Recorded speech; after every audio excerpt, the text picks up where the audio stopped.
So yeah, we pretty much settled in. That is a movie. We think we can do something with that. Yes, we could definitely do something with this. Cool. Okay, so we've got the other half to look at now. Of course, the Karate Kid. Yes, but before we do, I know we haven't finished with his characters, but we've certainly finished, as it were, with his movie. Yeah. So this seems to be an appropriate moment to raise our glasses to the memory of Joel Schumacher. Thank you much for one of the best movies of the 80s. You got to drink, man. It's bad luck if you don't drink. I'm drinking. So, as we were saying, Karate Kid. You know, well, I've been thinking about this. You know, at the beginning, I thought that's going to be easy. I told you. I've had some time to mull over in my thoughts, and actually, I'm not so sure. There's opportunities. I think it's one where we have to take a degree of license with it. But, yeah. But I think it balances out. I think the license we have to take with it is equally reflected with the license that we have to take with the Lost Boys. Yeah. Okay. Yeah. Right. It's because it is literally the opposite problem, isn't it? I mean, Karate Kid's got a lovely linear story because it's got one lead character. Exactly. Now we've got two lead characters, and suddenly we have to make sense of this story. Yeah. Ah. Yeah. It's as we said earlier. There will be spoilers. So, yeah. So if you haven't seen this film, and again, we are looking at the original Karate Kid from 1984 with Ralph Macchio, and Pat Morita, Miyagi. Not the remake with Jackie Chan. I haven't even seen that yet. No, I haven't. It's a bit embarrassing, but just never quite got around to it. I've seen a couple of scenes of it in passing, but not there. How did it look from what you saw? Not enough to tell. Okay. But it was a very different style. Right. It was a part of a training montage, and it was very different from how it happens in the original. Yeah, it's very clear being taught a different technique. Okay. Yeah, because I'm assuming he's being taught kung fu, not karate. I think so, yeah. I think so, but like I said, I only saw a little tiny bit of it. Okay. Well, let's not worry about that. That's for another day. Yes. Yeah. So, from the beginning, I guess. So we've got Lucy, as we established last time, as we very much established. Lucy and Sam and Michael. No Nook. And they've left Phoenix and they're moving to this place which was called Reseda. It's a Reseda, but the apartment block they moved to is called South Seas. Oh, well remembered. Yeah. Well remembered, yes. With the amazing swimming pool. Oh, yeah. Yeah. That's it's one of those ones. It's easy to see how that sort of part of the scene plays out because, that kind of reflects Sam's disappointment of discovering that he's in a house with no TV. He's now in an apartment complex with a really, really ratty swimming pool. Kind of reflects the same moment. He's certainly a lot more. He's certainly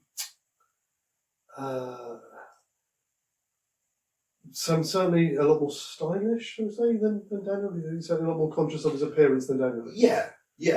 I was actually thinking about this, and actually, in the Karate Kid, Daniel really dresses in a way that would complement him with the Frog Brothers quite well. Absolutely, yeah. There are several scenes with cameos and everything. Yeah. Which of course I hadn't considered before, but yeah, he would fit in with them quite well, dress sense-wise. Yeah. But yeah, Sam's a different beast, isn't he? Definitely. And again, as we touched on earlier as well, the whole thing with, certainly within the context of the film he's coming from, he shows nothing apart from a passing consideration of girls. Yeah, that's one of the really troublesome things about the whole story is kind of getting ahead of ourselves, but it's does Sam do girls, or is he at that age where he is interested in girls? I mean, we'll come to it. I think he doesn't. But I think narratively there is a way around that, which we'll come to. Yeah, which I thought which would allow us to figure that into it. Yeah. I mean, we can come on to it now because it's pretty early on that we established that. It's pretty quickly established. But yeah, I mean, because but certainly if we want to go right back to the very start of the film. Of course, sorry, yes, Where again, I suppose then instead we would see a little shot of them leaving their own old life in Phoenix. Yes, I imagine that would be an interesting. There would be, yeah, interesting because we stuff. don't see anything of that. But certainly, even the journey, the montage of the journey of them travelling to California would be completely different, because they're certainly a lot more, as a family, they're a lot more vocal. If we take the introduction to With the singing and and all that kind of thing. So even that gives you, again, there's a lot more, there's a lot more hopefulness for the future in that initial journey. Which is nice, because with what's to come, there's a lovely juxtaposition there, and it really highlights the how bad things get when they get there. Yeah, exactly. Which is a weird thing to say in a film that doesn't have vampires in it. Yeah. No, I mean, this is the thing. The more I think about it, the more I think as a family, they'll get put through the ringer in the plot of The Karate Kid in many ways, as much as, if not more than, Daniel does in the Lost Boys plot. Yeah, absolutely. But we'll see where we get to. Because I don't know. I don't know what you do, but that I imagine this again. It plays out very similar to almost to the scene when they arrive at Grandpa's in Lost Boys. That Sam's the one who's going to be disappointed, where Michael is going like, "Come on." Yeah, we're here. Yeah. We make do with it, and we get on. Yeah. Yeah, exactly. It's a starting point, as it were. Yeah. Yeah, definitely. And again, that works quite well, because it's the disappointment, as you said, there is mirrored equally in the swimming pool to the TV. Now, you see, this is where I have to ask a question, because this is where we have to maybe start tinkering with people's characters a bit. Now, Sam, as we know him, is a fashionista comic book freak. Yeah. So, how does he meet Freddy? Well, in The Karate Kid, Daniel karate kicks the door, get the gate open, and smacks dead Freddy in the face, and that's how they meet. Okay. Yes. That meeting would be slightly different, because you would have to kind of lose that impact, as it were. You could possibly have Sam backing his way through the door, pushing it open, and Freddy going the other way. Yeah. And it could be as simple as he just sees the door opening slowly and he takes it open and goes, "Oh, hey, how you doing?" Could be. You could even reverse that if you still wanted that. Of course, it could be Michael bringing in his bike and be like, "Cool bike, dude." But I mean, because the important thing is that they meet Freddy, right? Yeah. Exactly. That is the important thing. I mean, the other way to do it, if you wanted to make it a bit more comedic, as I said, Sam's backing him through the door with the thing. Yeah. Freddy opens the door and he goes over on his ass. Yes, and then he would help him up, and the conversation would ensue. Yeah. Be the other way around, but yeah. And again, the other thing to remember as well is Freddy will be a little bit older than Sam. Yes, he will be a year or two. Yeah. But then again, I think we said earlier that we were pretty happy that Sam and Daniel are about the same age. Yeah, kind of. I think, yeah. It's a difficult one because we'll never know. Yeah. But, we would have to go with that. But, I mean, which is pretty, all of that is pretty straightforward, because it then goes into them, and then wandering around the house, that doesn't really change. Or around the apartment, just cheek it a bit with the crazy old woman sat down on the bottom of the stairs. Yeah. But then you get the invite to the beach party, which go out to Sam. Michael may even be there as well. Or... Does that mean we have a crazy New Jersey lady claiming she's from Phoenix? Probably. Yeah, okay, I like that. Yeah. Sorry, that just stopped me dead for a minute there. Yeah, because I could just see that in my head. Yeah, definitely. But yeah, so all of that runs pretty much the same. I suppose the question is, are we then working on the idea that Lucy has gone there for a job in the same way that Lucy does in the original? Yes, I think so. Yeah. Okay. Because she's not moving for family, so she needs a reason to move. Yeah. So yeah, and so from there it's pretty much that would play out as normal. I'm assuming it's Sam who goes to ask Mr. Miyagi to come and fix the faucet. Yes. I think it almost absolutely has to happen that way. Why did I say faucet? We're in England. The taps. See, as an American in the room, I'm kind of tempted to go, but in the movie, it's a. Okay, no. Anyway, it's fine. It's fine. We are. It's not like I say faucet for life either. Exactly. But we will go with what's in the context of the film. So faucet it is. Yeah. And sidewalk and. I did. That's because I especially imagine, because Sam is sort of kind of a little bit pseudo cynical and. Mm-hmm. you know, looking at everything with a wry look on his face. Yes. And I just imagine his reaction to Mr. Miyagi trying to catch the damn flies just being that much more extreme than anything Michael would give as a response. Yeah, absolutely. So I just think that for the comedy of the moment, I think it has to be so. Yeah. Which then, as far as I remember, takes us pretty much straight into the beach. Yes. Now, this is where it all starts to get horribly complicated in my head. The question is, who's actually going after the girl? Because almost by instinct, I would go, well, Michael. He's the older character. He's clearly interested in girls. We know this about his character from the Lost Boys. But then that suddenly makes so much of the dynamic going through the story just go, woof. And I had a thought about this, which I think will explain that away. I think. First of all, they're just the whole bit at the beginning when they're playing football on the beach, things like that. Again, if they're both there, I could see Michael getting in and doing that. So again, there's a nice. He'd be sitting to one side with a pair of sunglasses and a long coat on. Yeah. Or if it's that nice, he might gonna do a bit of sunbathing, but that's about it. Maybe roll up his jeans up to his calves or something. Again, if you wanted to have it as a nod in the film itself, you could have him reading a horror comic. Yes. Well, this is the thing. I don't think we could take away his comicness. No. I think that's an essential part of Sam's character. I don't know how that plays out in the story exactly, but it's kind of essential to his nature, isn't it? So yeah, have him read his comics. Yeah. My thoughts with regards to who's going after the girl. Was you could play it. Sorry, from having watched too much bad writing advice. You could include a love triangle, but only as a hook into the rest of the story.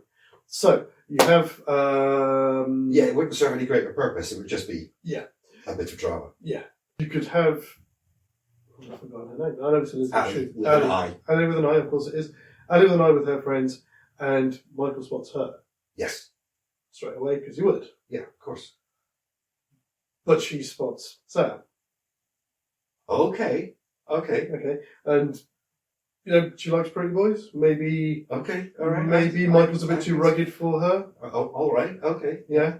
Which is an interesting one, which again brings in quite a nice narrative point, because then Michael will see this. Yeah.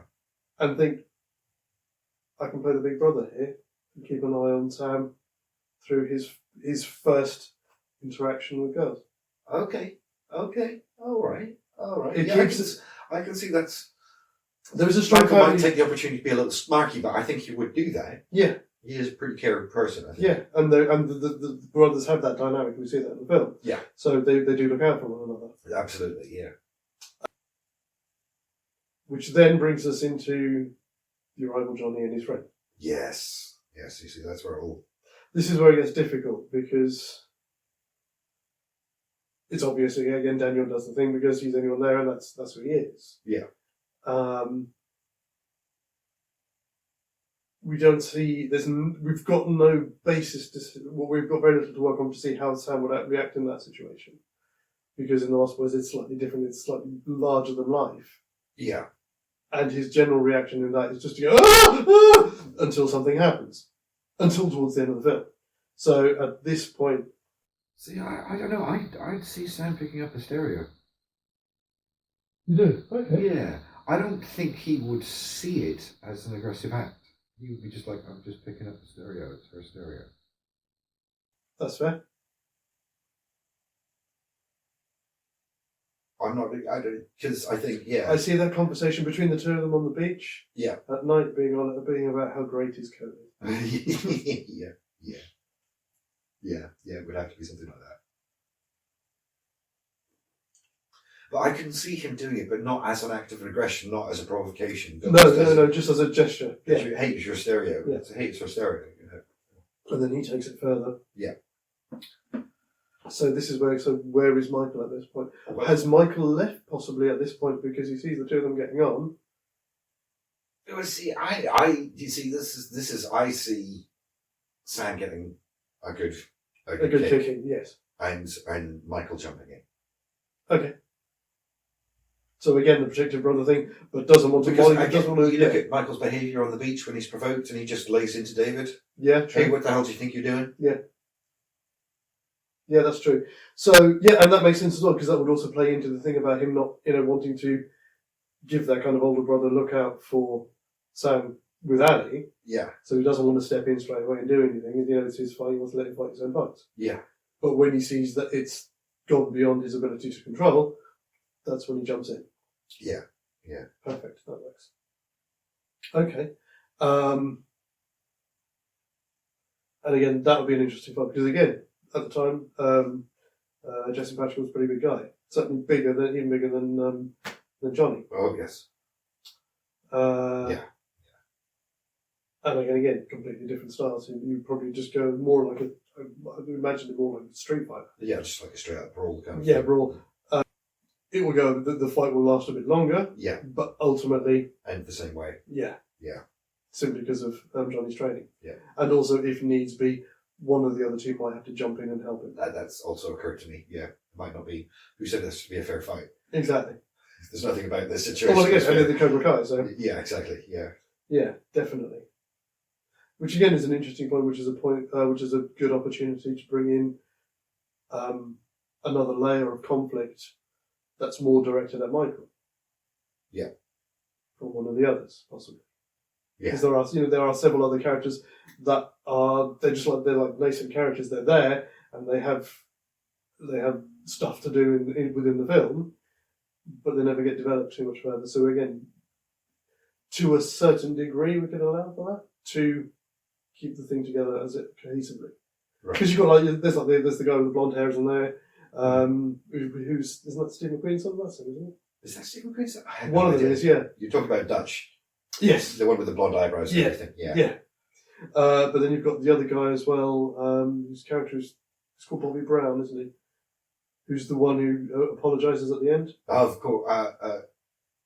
After he sweeps his leg. Oh, yes. And he goes, I'm sorry, I didn't want to. I know his name's Bobby. I didn't catch his last name. I never catch his name. Yeah. I must admit, I did look, that one I did go and look up. Right. And it's Bobby Brown. Okay. Oh, right. Interesting. So yes, so there are these characters, which again, I'm not saying that we should make them into fully fleshed antagonists, but there's a certain amount of wiggle room to give them a bit more stuff to do in the film. Yes, absolutely, yeah. To create the necessary conflict because we're going to kind of have to slightly construct a storyline for Michael. Yes, you see, I have had a bit of a thought on this, but I don't know if it works or not. I really can't tell if it works or not. But I can't help but feel that Michael would actually end up joining Cobra Kai. Yeah, I can see that. Obviously not straight away. I feel like he needs to belong. He does need to belong. He does, definitely. And it would be a good way to do it. It's a very good way to do it. Yeah, I like it. Yeah. Obviously we're jumping ahead, but when in the original movie, of course, when Daniel goes to the dojo, realizes who's there, he slinks off. But I've just got a feeling that Michael might stick around and. Okay. Yeah, we'll come back to that. Yeah, we'll come back to it. I don't know if it works or not. I really don't. But it gives it a bit of time to sit and but it really gives something interesting to the ending. It does. It does. Yeah. Yeah. Yeah. You see where I'm going with this? Yeah. Oddly enough, that is if we're thinking the same thing, which I think we are, it's something that I had considered as well. Okay. Right. Yeah. So. Yeah. Okay. Cool. Okay. So. But anyway, yeah. So beach party. That happens. Fight happens. Yeah. Yeah. They then leave. Yeah. And it all breaks up as it does. It all breaks up, and again, this is the other thing which you have to consider with these characters, which we don't see in the Lost Boys, is then when they go to school. Mm. Yeah, they do actually have our school scenes, don't they? Yeah. Quite a few of them. Although there's no actual classroom scenes, it's just on school grounds. Yeah. Or the closest you get is on the when they're doing sport. Yeah, that's the only real lesson time that you see, isn't it? Yeah, the rest of it's just wandering around the grounds. Which does bring in the question, because it's never implicit in the film. Mm. Are Johnny and in the original, are Johnny and Danny supposed to be in the same year? Because Johnny always looks older, so I've always imagined he's a little... This is one of those things that confuses me, because honestly, they do look older, and they do feel like they should be in a different year. Because he does say when he first appears on the bikes, when they see what's going on the beach, he does say they're about to become seniors. Yeah, exactly. Which So means I they don't must be know. 17 going on 18.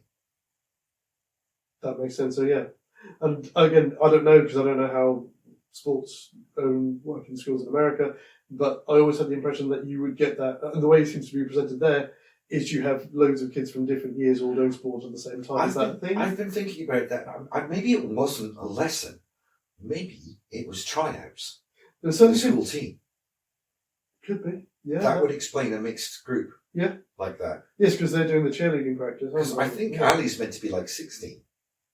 I'm not sure, but I don't think she's as old as Johnny. But you think she's older than especially that she does look older than Daniel. Just a little. I think she's like 16. I think. Yeah. But I don't know. No offense to Elizabeth Shue at the time. This is all all speculation. My crazy suppositions. Yeah. No, that would work. Yeah, because there's never any evidence that they have classes together or anything. The only time you ever see them is in sport, or on the sports field, or just wandering around the corridors or on school grounds. Exactly. So, yeah. Okay. So maybe they don't share classes. You know, it would make sense there. Which again is interesting because from over here being so used to when I was at school, you only really kind of associate within your year. So I don't know if that's a thing again more in America where. Well, I mean, I think they do tend to associate with their own year because it's your own age. Okay. But like the cliques tend to cross year lines and things like that. That's true. Yeah. You know, like the chess club, they're going to be made up of different ages, and the cheerleaders will be made up of different ages. Yeah. So I think maybe the cliques are what make those things happen. Okay. Yeah, that makes sense. Of course, if I'm wrong, dear American folk, please correct me. But it feels like that's the answer. But you'd be correcting one of your own. Yeah, never went to high school. Never even went to middle school. Came from America when I was 7. I don't exactly have lived experience. Well, a lot more than me. Of course not. So we get to them going to school. Is that the next? Yes, because it's the next morning, the sunglasses, and then off to school, and then to school. soccer. So again, that would play out. Yeah, pretty much the same. Possibly. Do you think both of them are wearing dark glasses in this scene?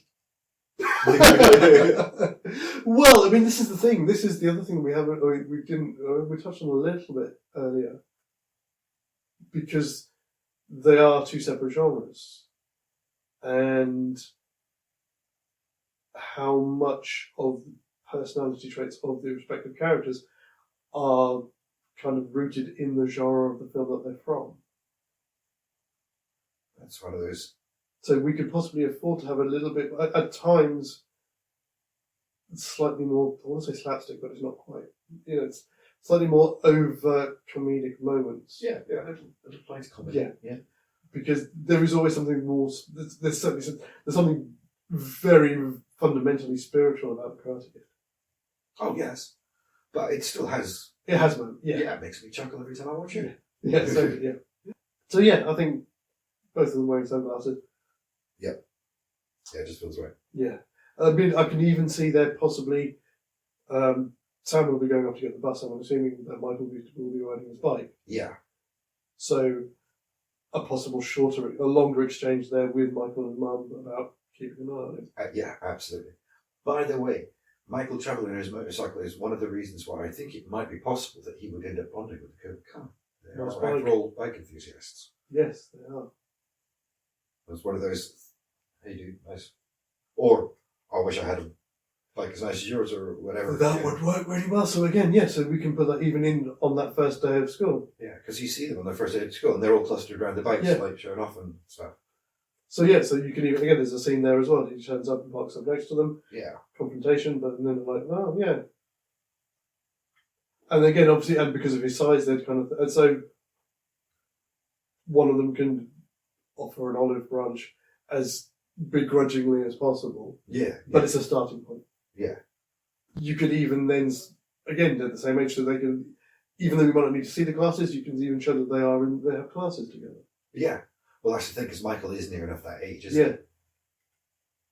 I mean, the other option, if you wanted to go completely out of the water, but I think this works well, but another option would be to, from what I remember from the deleted scenes from Lost Boys, there's a thing about him going to go and find work, more interested in finding work than going back to school. Yeah. And therefore, if you wanted to downplay his role overall in the film, he goes off and finds a job and plays a more passing role in the action film. That's if you wanted to go the lazy way and write him out of it to a degree, that would be the way to do it. But I think that detracts from the possibilities of the story. Well, you see, that's the thing is if he does join the Cobra Kai, there are certain scenes that don't play out the same way. Yeah. And I don't know. I mean, obviously I haven't given it a lot of thought because I don't have an answer, but I did realise there are at least 2 scenes where Michael needs to be thoroughly distracted or just not there for the scene to work because they go after Sam. And Michael would protect his brother. Yeah. So he needs to either be in some way distracted from the scene or just not there. So and I did think of him getting a job as being one possibility for it. Okay, let's bookmark that. We can come back to it. Yeah, of course. Because I might have just thought of a way that we can do that with the setup that we're going for at the moment. Yeah. That could work. Okay. I don't remember. Probably.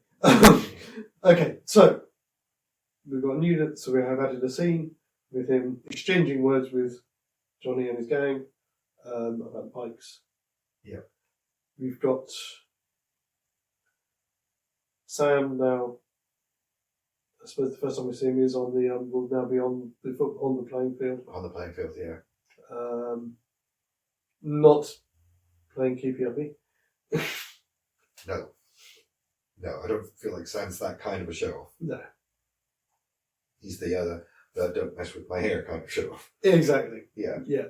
Which is possibly what is happening then because he gets other tackled guys, with somebody. Yeah, and also because the other guys, they're something like that really messes. I know it's weird, but I'm trying to think what would make him fight back and cause the scene to happen. Yes. Yeah. Somebody jumping on him and noogieing his hair to a mess or something. I don't know. That would work. Yeah, that would work. Especially because he's getting a bit of a ribbing from the guys because of his poor showing at the beach. Yeah, absolutely. Yeah. Which again, he would be a bit. Again, I imagine him being quite godly with it. He's got, he does. He's pretty good with words when he needs to be. Yeah. But again, he's out of his element. He's just with these people. His brother's not there to back him up. Yes. See, I was just thinking about this. I mean, because normally you'd think, well, wouldn't he be there? But actually, I don't think Michael's. I know he works out and stuff, but I don't think of him as a. He doesn't strike me as a team kind of guy. No. Weirdly enough, though, for somebody who wants to belong. Yeah. I don't think team sports is his thing. Which again, so if he's doing sports at the time, he'd be in the weight room. Yeah. Yeah, that's where he'd be. Yeah.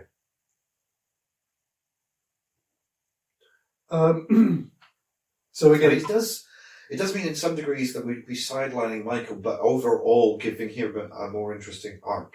Yes. Because otherwise he really is just kind of there as the brother. Yeah, which is it's not what we want. All of these characters are in this film in the same way that they're in their original movie. Yeah, exactly. Yeah. Again, if we have to do a certain amount of construction, as long as it doesn't break the ethos of the film, then that's fine. Yeah, I don't think it does. I don't think it does. We shall see. Yes, absolutely. But even that in itself. In itself. Sorry. Yeah. Even that in itself is interesting. It gives us an interesting facet to add into the film because it's not only about sort of Sam's journey, his kind of journey of discovery with becoming a karate master and just growing up. Yeah. It's also adding in that element of how people and how brothers do grow apart. Exactly. Yeah. So it's not just thinking about that. Yeah, it's not just he's becoming a man; he's becoming a man in his own right, without having to rely on anybody else. So they go on different paths. So it's brilliant. This is an interesting scene as well, aside from, well, partly because of what happens in it. Because, again, in the original, Daniel has quite a massive blow up. Yes, he really does. Off. Yeah, storms off the field. Yeah, which again, because of what's happening in the film for Sam now, it's such a culture shock for him that is a way that he will go. I don't know if he'd get more emotional about it, but certainly I can see him kind of snapping at that point. Yeah. Because again, it's the first time really in the film where he hasn't had Big Brother there to back him up. Yeah, exactly. It's just him being straight up picked on. Yeah.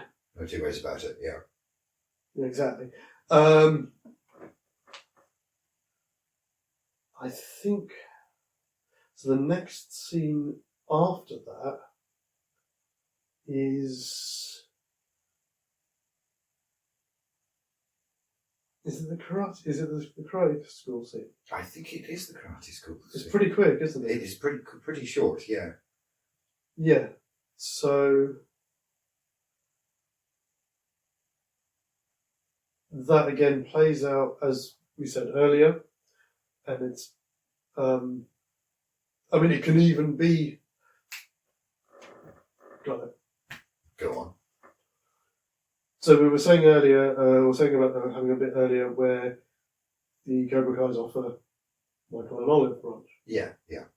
One of them can even say, "Oh, you know, this is where we are. Why don't you check us out?" They find out that Lucy has got this job in the restaurant. Yeah.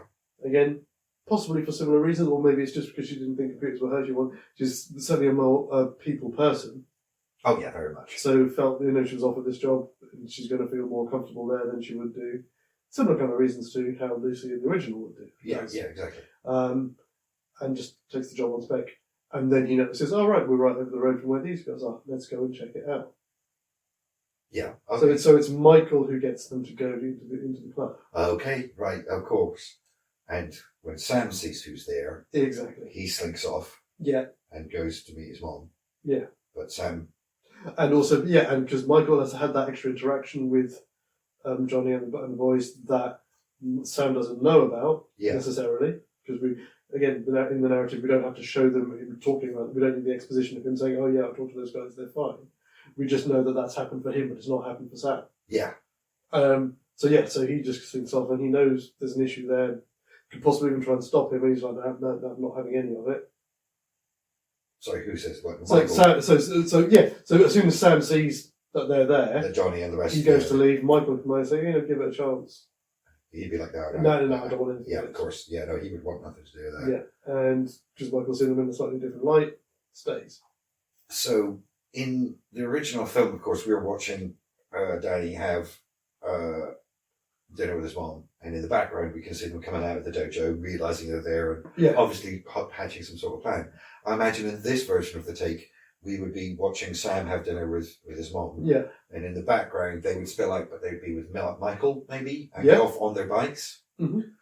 Which I see, because our next scene is them running him off the road, which is where the first time when I was thinking earlier on, Michael needs to not be there. Absolutely. So I'm thinking they have a small scene with him going off with Johnny and the boys. But at the end of it, it'll be like, oh God, no, I've got to get to this job. I need to be able to pay. I need to keep this job if I'm going to pay for lessons. We have missed a scene, I think. Have we? We have. I thought it was after this, but because of the way this runs through, it can't be. No, you're right. It's the scene where Mr. Miyagi comes to fix the faucet. Yeah. And he sees Sam. Yeah, you're right. Where is that? That must be immediately after the football trials then. Yeah. That's the afternoon. So it must be when Mum's because Mum's not there, she's already at the restaurant. That's right. So he must have gone home, done his homework or whatever, and done his training, and then gone to meet her. Yeah. So that's interesting. So do you think Mike's there for that scene? Because obviously, this is Sam, not Daniel, trying to practice some karate moves. Yeah. Which again, this makes sense because with Sam not being the guy who's already done a few lessons at the Y, picking up a book is even more natural. True. It would be a comic. Yeah, of course it would be. It would be a karate comic. It could be like Shang-Chi or something. Shang-Chi, perfect. Absolutely, picks up a copy of Shang-Chi. It's like, yeah. Possibly then with some appropriate music playing in the background. So he's a bit G'd up by it all, and he's kind of swinging around. Possibly again because it's Sam, he might kick something off the table or something. Yes, which is when Mr. Miyagi walks in. Yeah, Yes, yeah, perfect. Yeah, because Sam is he's not as physical as Daniel is to begin with. He's not spatially aware as well. Yeah, no, he's not, definitely, no. Yeah, so you could, and again, it's up to you. You could have it that he knocks something off, and as Mr. Beardy was walking in, and he just shows his reflexes by just catching it, like a vase or something. Yeah, but it'd be one of those things that like we would see, but Sam probably wouldn't notice. Yes, yeah. He'd be just like, "Oh, thanks." Yeah, completely oblivious because he's listening to the music and stuff like that. A bit embarrassed, like, "Oh God, you've seen me doing this." Yeah. Which again is a complete switch because Daniel's quite happy to carry on, whereas Sam would be like, well, he's got that sort of New Jersey lack of shame, hasn't he? yeah. It's what he's got. Which is a good thing, guys. What's it? Yeah, no, it's just a complete lack of shame. He's very famous in New Jersey. Yeah. You know? Well, of course, yeah, because obviously, completes on the Jane Silent Bob. Yes, exactly. That's another great example. Yes. Huh. No, that's another time. That's another one. Another time. We're not doing that now. No. But yeah, so that scene would work play, so he's seen that. He's Oh, you've just given me a horrible thought. Okay. I don't know how terrible this is. Clerks vs. Fight Club.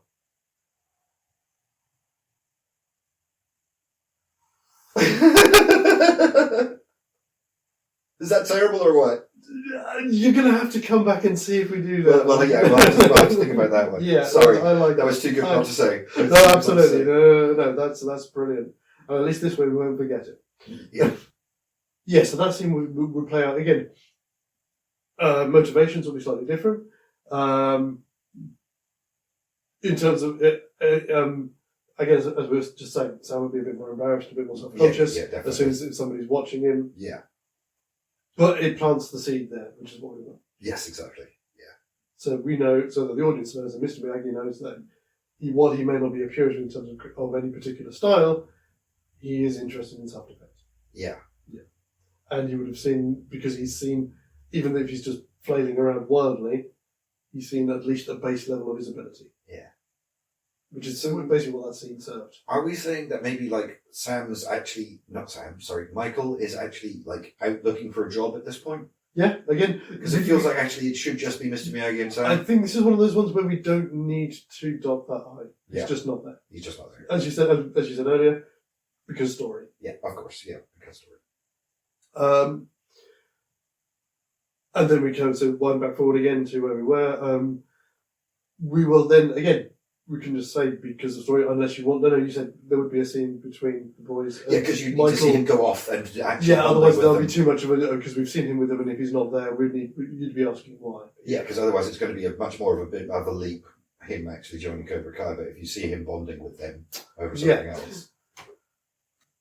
The only wrinkle with him is there it's explaining away because obviously the guys from Cobra Kai see Daniel in the restaurant. And actually, you see them in the background make a point of seeing. Well, I was going to say, I mean, Michael might have been like, "There's my mum," or whatever. I don't know. Of course, because mum may even see him come out with the other guys and say, "Come on, dinner's ready." And he's like, "No, I'm going with these guys," and they're just like, "Okay, yeah." So that establishes that. Yeah, that they know. Yeah, it's great, and it doesn't even change that scene. And again, you can add the extra layer in there because Mike and Lucy are having that kind of non-verbal conversation through the window. They're standing behind him, so he doesn't see them going, "Oh, look," looking at Sam and going, "Oh, right, yeah, we'll." Yeah, exactly. Yeah. Yes, works. Good. So far, so good. yeah, exactly. So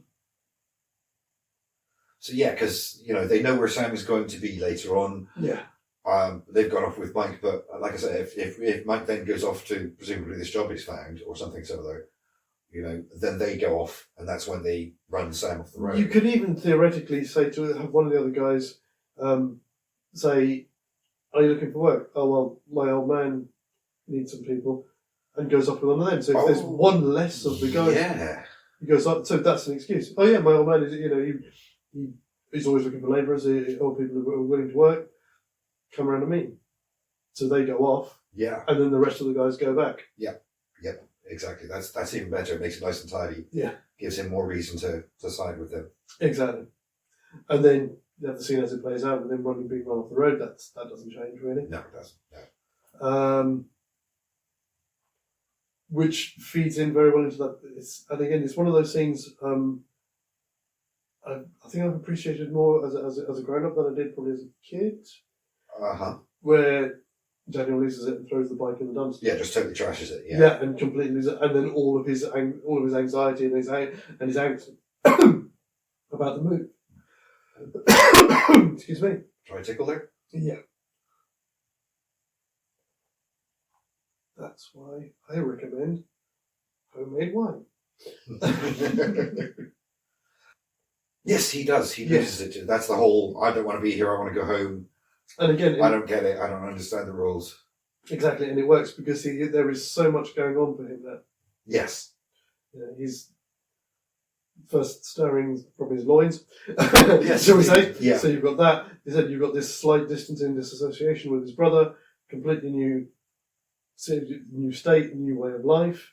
Yeah. All the problems of being bullied, all of these things that we don't know. You get the impression that he's had a pretty sweet life before leaving Phoenix. Yeah.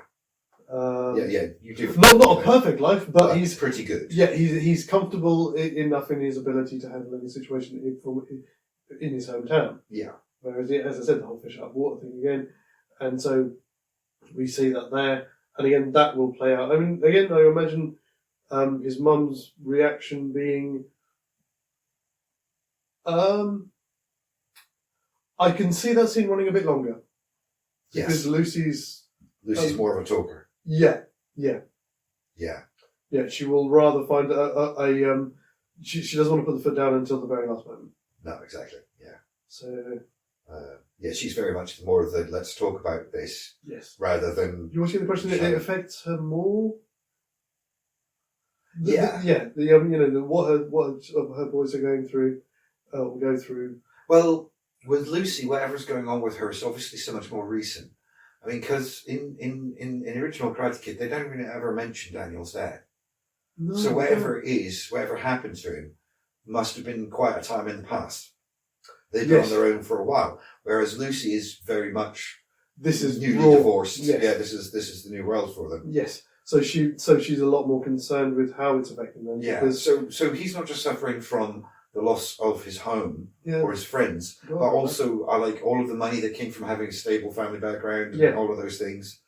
You know, look at the way he dresses. They obviously had a nicer life in Phoenix than they're obviously having in Reseda. Yeah. Yeah, sure, it's California, but it's kind of meant to be the ass end of California, Exactly. And you could see all of that just coming down on him, and like you say, and I think Sam is a little more entitled than Daniel is. Yes. I think his freak out would be bigger. Yeah, absolutely. Yeah. So that is very much that kind of what's the term? That kind of come back down to earth, kind of with a bump, definitely. Oh yeah, crashing to reality. Thank you. Yeah. Yes. Which I think would again be a very powerful scene. Yeah. Well, it's a turning point for the character. I mean, it's one of two fundamental turning points in the story. Yeah. There's that, and of course the later scene with Mr. Miyagi. Yes. Finding out about him, but those are two huge growth moments for the character in terms of the story plot. And again, it's another one. Do we want to interject Michael into that scene or not? At the very end, possibly after. There's a certain amount of pathos that maybe Mike might be eavesdropping on the conversation. But it also complicates the situation because he might realise what's going on. Yeah. Which, if you wanted to include it, you could take it another way. That if he does arrive on the scene, Sam then makes that a focus of his anger. Makes him a focus of his anger. Because, again, as you said, the whole stuff on the playing field, it's the first time his brother wasn't there to back him up. Yeah, okay, I can see that. And if he's that... And that would drive some antagonism into the relationship. Exactly. Yeah, see, that's one of the things, because in so many ways they're so tightly knit, I was always struggling with how you might introduce some genuine antagonism in there, but that actually is a turning point. That could be, Yeah, I could see that working quite well, actually. Yeah. Yeah, good point. Good point. So, yeah, we just dropped that in at the very end. Yeah. Which again gives that whole scene a different feel as well, because as hard as it is, there's, as you say, there is the pathos there because Mr. Miyagi is listening. Yeah. And yet, this way, that scene now ends still kind of in conflict. Yes. Yeah, So, just turned away from the conflict with his mother to conflict with his brother. Yeah. But that's for the slightly new direction for the plot that we're taking. Yes. That works, that functions, that serves our purpose. Yeah, that's a good one. Good one. Now, what happens next? So that's the end of that scene. Is it the scene with Mr. Miyagi when he goes with the bonsai trees? That's when he gets home. Now, I might be wrong, but I think we've got There's another day at school. Another day at school when Sam, he's in like homeroom or something like that, and he sees Ali passing by outside, and he runs out to talk to her in the corridor, and that's when he sees them on the bikes. That's the bunny.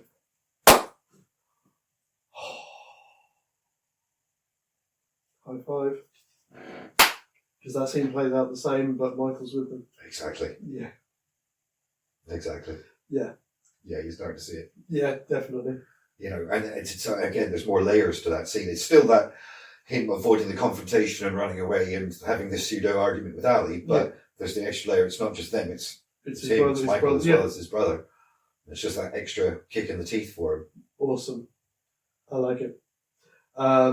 And again, then that goes from there into the bit with Mr. Miyagi. With Mr. Miyagi and the so again, trees. It sounds really bad because I know we've kind of glossed over how he would be with Ali a little bit. Yeah, but I don't know. I mean, because Sam's cocky in one way, Daniel's cocky in that kind of New Jersey way. So it kind of, the dialogue would be different, but I think the scenes would essentially play out in the same-ish way. Yeah. Yeah, you know. He would be making different jokes and different comments, but the end result is the same. Yeah. Because that's when they talk about they're going to meet up later, aren't they? Well, that's what they're supposed to be doing, then he doesn't. Yeah, he says they're about to discuss it, and then he looks and he up. backs off. Yeah. Yeah. So actually, I just remembered there's a thing I got to do. Yeah, because we haven't got to the bit with them having a date yet, have we? Or with him asking her. Yeah, no. Because that's the second scene on the football field, isn't it? There is a second one, isn't there? There is a second scene on the football field. I think that's when he asked, when they asked about the date. Yeah. Damn, it's one of those. The movie is so linear, sometimes details slip into the background, and you just forget when they're happening in the movie. When does that happen? When does that happen? Oh. No, it won't have happened yet because it's after. Because that must be after the. Yes, no, there is another conversation. It's on the playing field, but they're not practicing. I don't think. Yeah, because that's after the stuff. After the stuff with the Halloween party. Well, it's the just before Halloween because it's.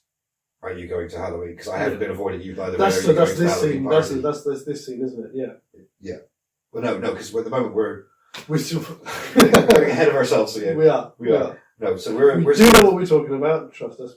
So we're still in the scene with Mr. Miyagi and the bonsai, and his mother coming to take him away and everything like that. He's just very thoughtful, isn't he? Afterwards. So that scene with Mr. Miyagi would play out the same way as you said just now. Sam's comments would be different. Yes. Certainly, probably a lot more. I don't want to say sarcastic. That's the word that pops to mind. Well, he is. He's kind of sarcastic. It's one of his things. Yeah. So that would be like that, but he still gets in and starts. Yeah. I think it's just Mr. Miyagi's manner. Yeah. You know, and Lucy and obviously Mum gets on with everybody, so yeah. Absolutely. So again, that there's no real difference. I think she'd be a lot. She'd be a lot more happier. She'd be a lot more happy because Lucy is much more of a free spirit. She'd be asking questions like, "Oh, how do you do this?" Absolutely. Yeah, and she'd love her son to be doing that. Yeah, it's very much more in her kind of ethos. Much happier about that. Yeah. Yeah. Even though, as a kid, we're not aware of that scene from the parent's point of view, which is, my child has just spent 4 hours in a dark room with a strange man. Yeah. It's worth pointing out from her point of view, that's, oh my God, what's happening? I need to go and get my son. True. That's true, yeah. But Lucy is a much more free soul and much more trusting. I think she'd be a lot calmer about it and much happier. And, yeah. You know, so maybe that bit would be a little longer. You know, she would actually be genuinely interested. Mm-hmm. Oh goodness me, what is the next scene? Because we're not far from the Halloween scene. No, we're not. I'm thinking this is one of the montage bits. I think it's a montage because so what we missed was or Sam doing stuff and Ali doing stuff and them not quite. Because what we missed was Sam coming back and finding his bike fixed. Yes, and that's what drives that leads into the scene with the bonsai, of course. Yeah, which again establishes that bond between them. Yeah, because that's a big deal. Yeah.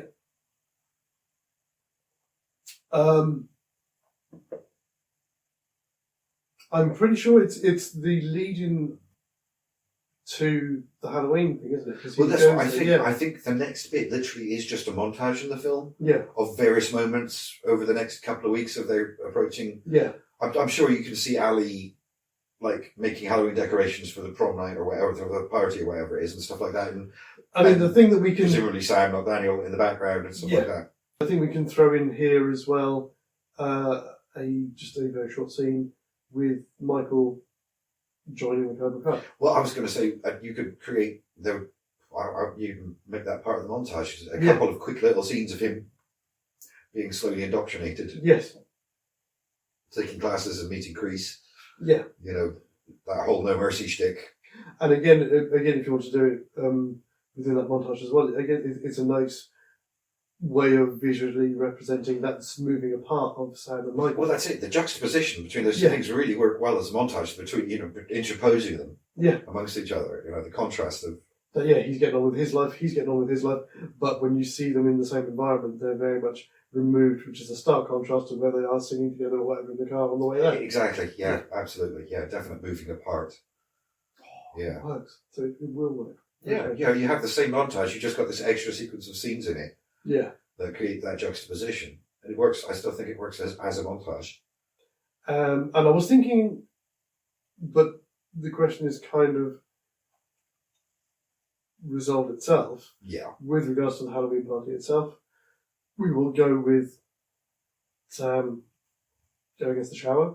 Yes. I was like, what would Michael go as? But then I suppose he'd go as the skeleton as well. And so would that possibly be the first time that he really, I mean, I know he knows, but maybe Sam's in a degree of denial until he sees him dressed up as the others.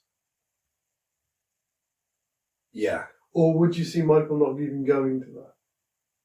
Well, I've thought about that, and there's two versions of it. There's one where Michael's just not there, so he doesn't know about it, which kind of, in some ways, makes more sense.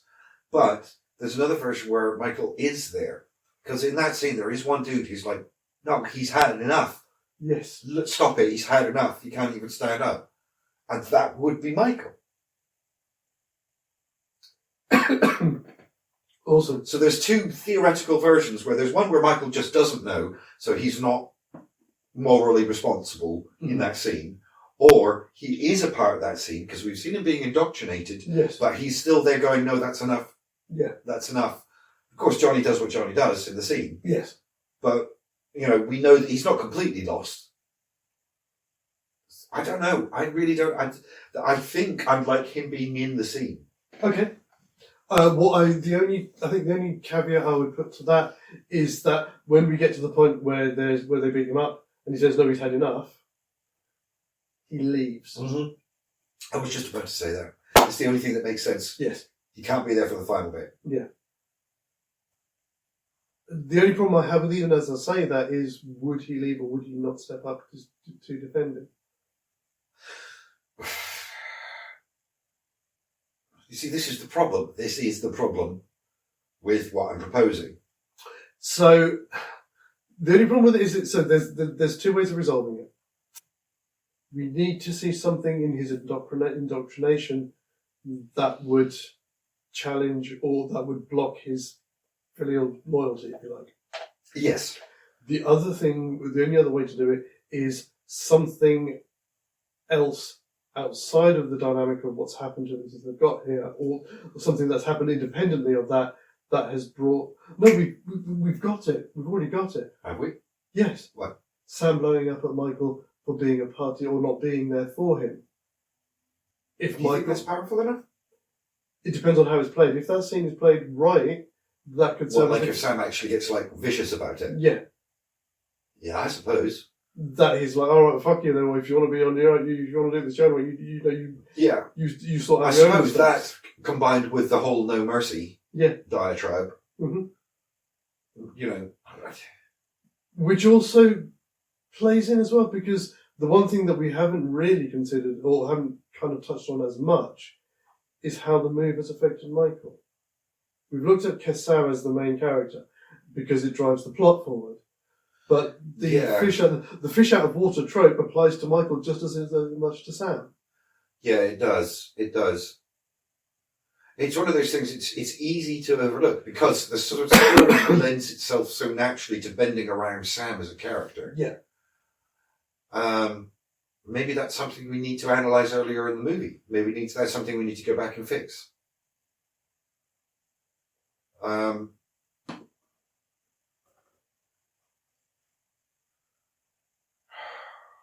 don't know. I don't know how to fix that. It's curious because, again, by switching them in movies, the drive for inclusion, which is such a big part of Michael's storyline in The Lost Boys, has now been placed onto Sam. Yes. So we've kind of forgotten it's possible. It's kind of half resolving itself. His drive for inclusion is still there, and is represented in our new version by joining the Cobra Kai. Yeah. But how do we show the difference with I suppose the thing that we forget with part of his change in attitude and his change in personality when Michael becomes a vampire is because he's become a vampire. Mm. But that's the same thing with the Cobra Kai, you know. It is, yeah. You can't. I think, yeah, exactly. He's been affected with his philosophy. Yeah, so it does work. I think it's a very personal. So maybe we don't need to fix it. Maybe we're looking into it. Maybe we're looking at it from the point of view as well. It makes sense in The Lost Boys because he's being infected by something supernatural that will override his personality. Yeah. But we're forgetting that psychology is just as powerful. Cobra Kai, Reese's Dojo. Yeah. Cult of personality. Exactly. Absolutely. So, I mean, it's kind of the same thing. Wrinkle resolved. Okay, good. Yay, we win. Yes. High five. High five. And as you say, so he leaves, no mercy. He's a man, he can do on his own, yeah. Cool. It resolves itself, yeah. And then, obviously, Mr. Miyagi turns up and does his thing. Yes. And that ends that scene as it would end. Yes, absolutely, yes. And, the whole waking up in Mr. Miyagi's... Yes. Janitor's hunt or whatever it is, it's never really made clear through camera work exactly where they are.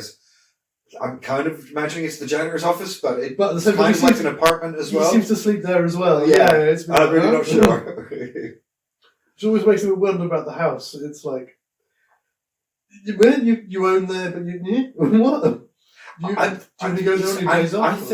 I think that's his retirement project. Mm.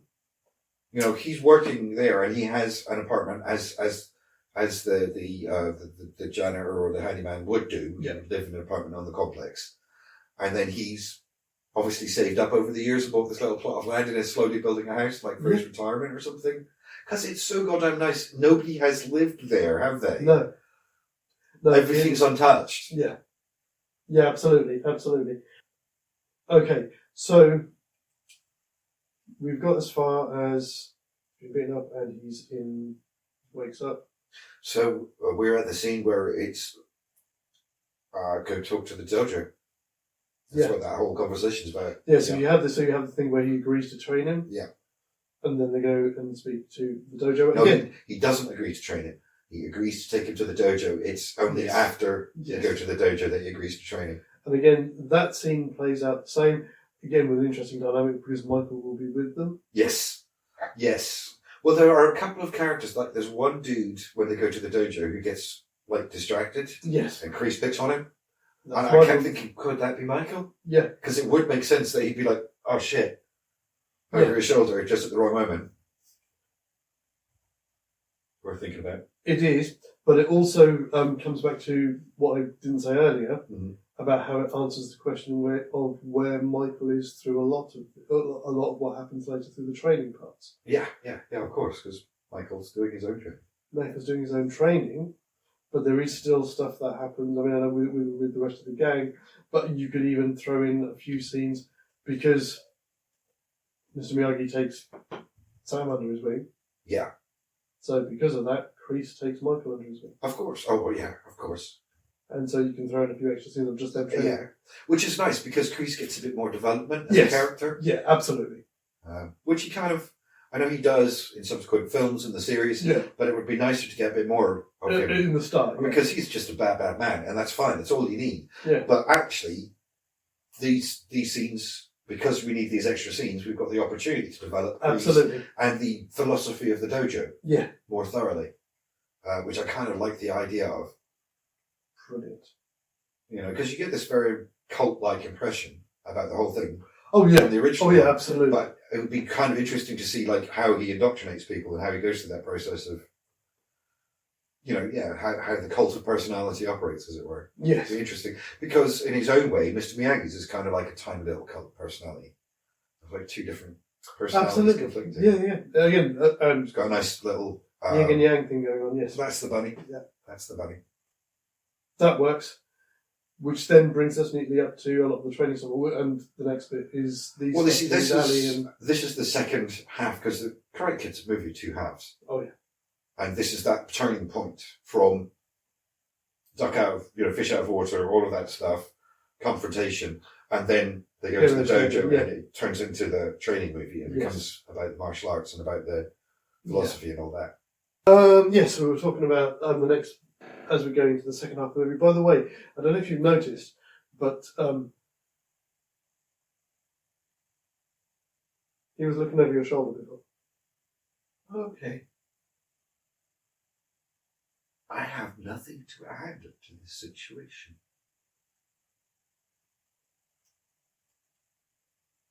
What were we talking about? Oh yes, yes. Right. Let's carry on with narrative because that's we can. Yeah. With speculative narrative, because that's something that we can explain. Yes. So yeah, with lots of there's a few kind of montages there of them doing stuff which we can do. I was thinking possibly even as part of that. Certainly up until the point when Sam realizes he's being trained, where the brothers can get physical. I know it's a bit difficult because they're a bit distant, so it might not work. But we can see that Michael is making more obvious progress than Sam is. Yes, we would see that. Some play fighting and things like that. Yeah. The montage for Sam training would need to be juxtaposed with a similar training sequence. So we might see shorter scenes of Sam. Yeah. But interposed with also short scenes of Michael. But also in between themselves, Michael might have if he has a go at him, Sam still doesn't know how to react because he's not aware that he's learning anything. Yeah, absolutely. Yeah. Well, it's like even which also adds fuel to his frustration with Mr. Miyagi. Yes. Because I've been doing all of this stuff, but he can still kick my ass. He's learned so much more than I have in the same period of time. Yeah, you might need some sort of scuffle to demonstrate that. Yeah. But yeah, I mean, because you would be interposing that with the whole when do I learn how to punch? Yeah. With scenes of Michael learning how to punch. Yes. It would first learn balance and then Michael just punching the heck out of something. Yeah, exactly. Yeah. So you'd need these sort of juxtapositions.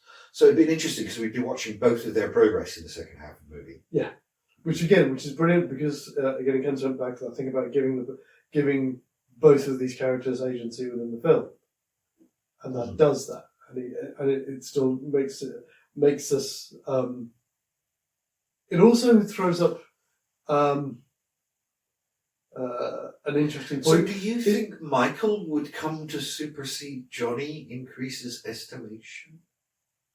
Or do you think he would remain an underling and really secondary to Johnny as a villain? I think Because I could see a relationship developing with Kris and Michael.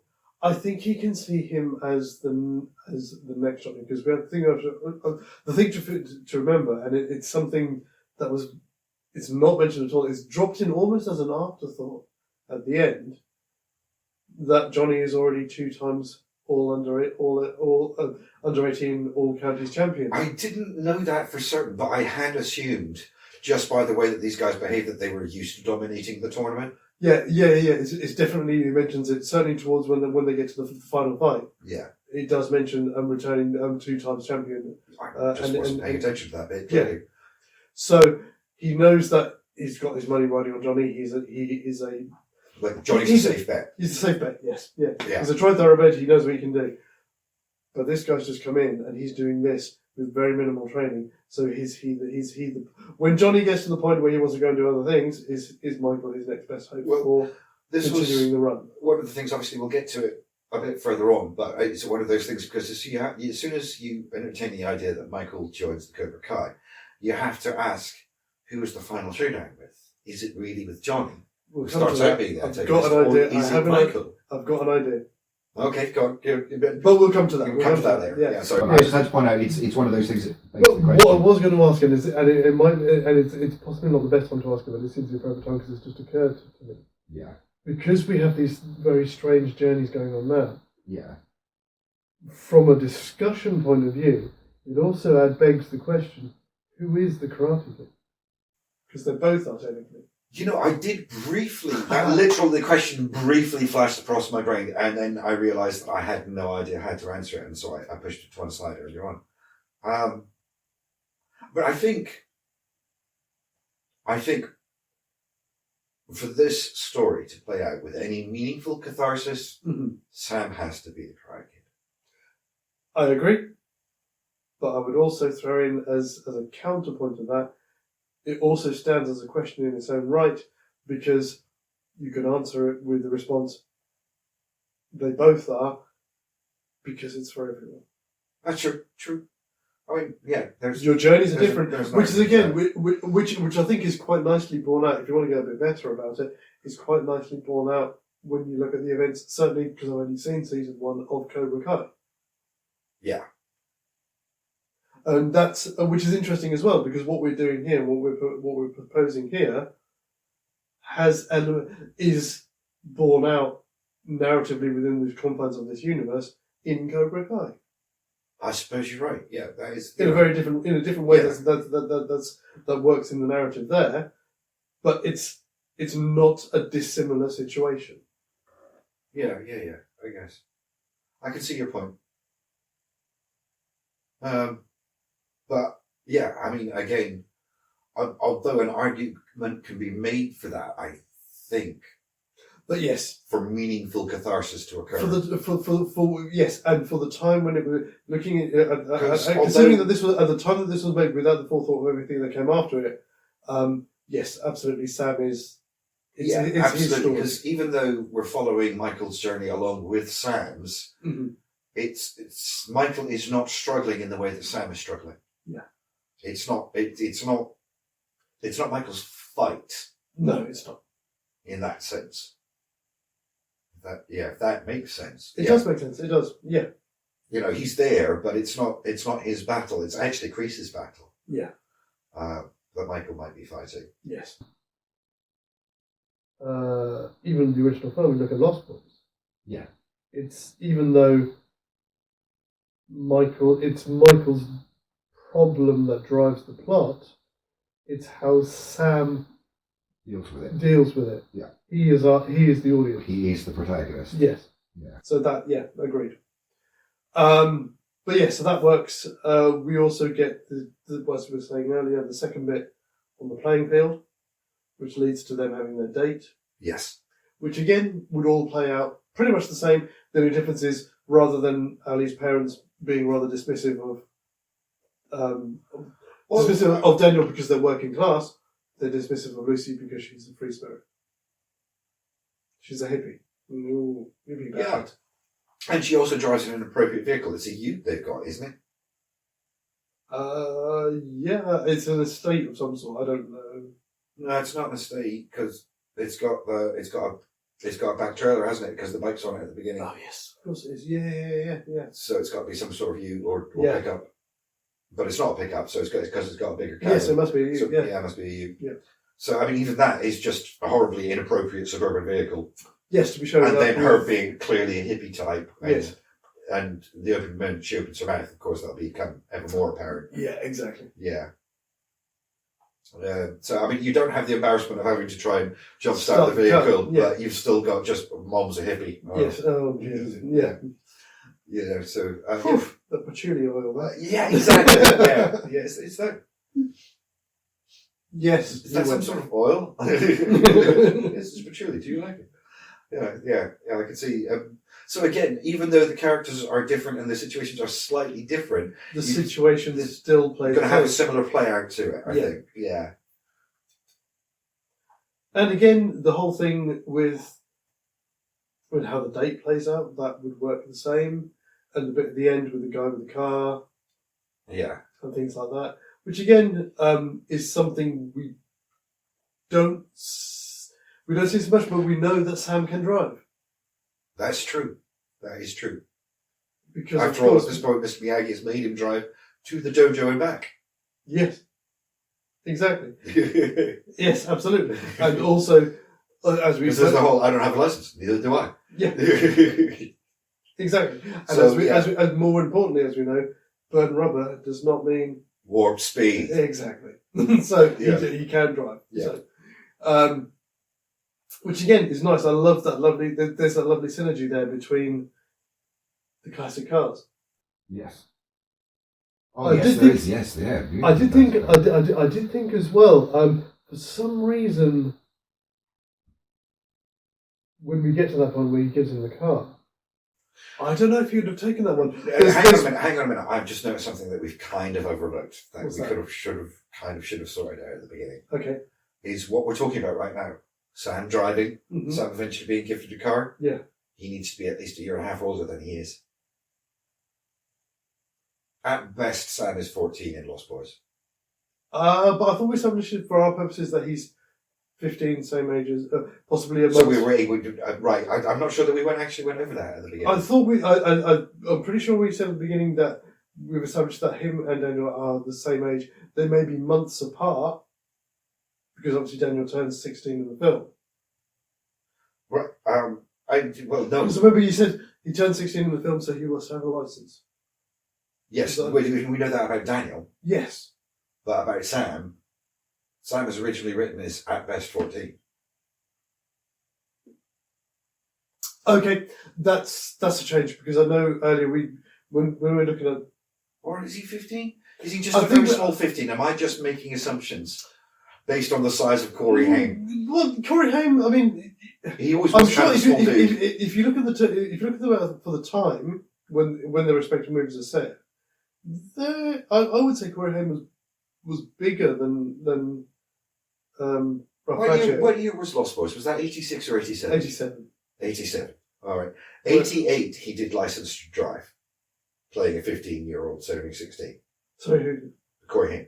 I haven't seen that. Haven't you? Oh, right, yeah. It's another one that also has Corey Feldman in it. They Ah. did like 3 or 4 movies together as the two Coreys. Yes, because what I did watch on the extras on Lost. Yeah, and I was a Boys. sucker for that kind of crap when I was a kid, so I watched all of those movies. Yeah, no, that's Yeah, the License one. to Drive's not actually, it's not bad. It's not bad. It's a very good Okay. movie. But if you take them, I think because I know we said earlier we kind of accepted that they were supposed to be 15. Maybe Daniel's a few months ahead because he turned 16, Yeah, okay. whereas Sam doesn't. Yeah. So again, that's one of those things we may have to cheat again because of story. That their birthdays are a lot closer together than they're shown to be in another film because it's not an issue in Lost Boys because it never comes up. No, it doesn't come up at all. No birthdays, nothing like that at all in the No. story. But that would also bear out because we're also looking at it from the point of view that Danny in the Lost Boys takes place over the summer, whereas this is we're guessing, the start of the new autumn term. Well, yeah. I mean, there's the beach party, and then he's at school. Yes. Then it's Halloween. So it could be that, whereas Daniel's birthday happened over the summer holidays in the Lost Boys, in the Danny Lewis and Lost Boys, in the Sam Michael Karate Kid, his birthday happens when they're back at school, which is a few months later. So Yeah. it works. Because, you do realise we kind of know when Daniel's birthday is.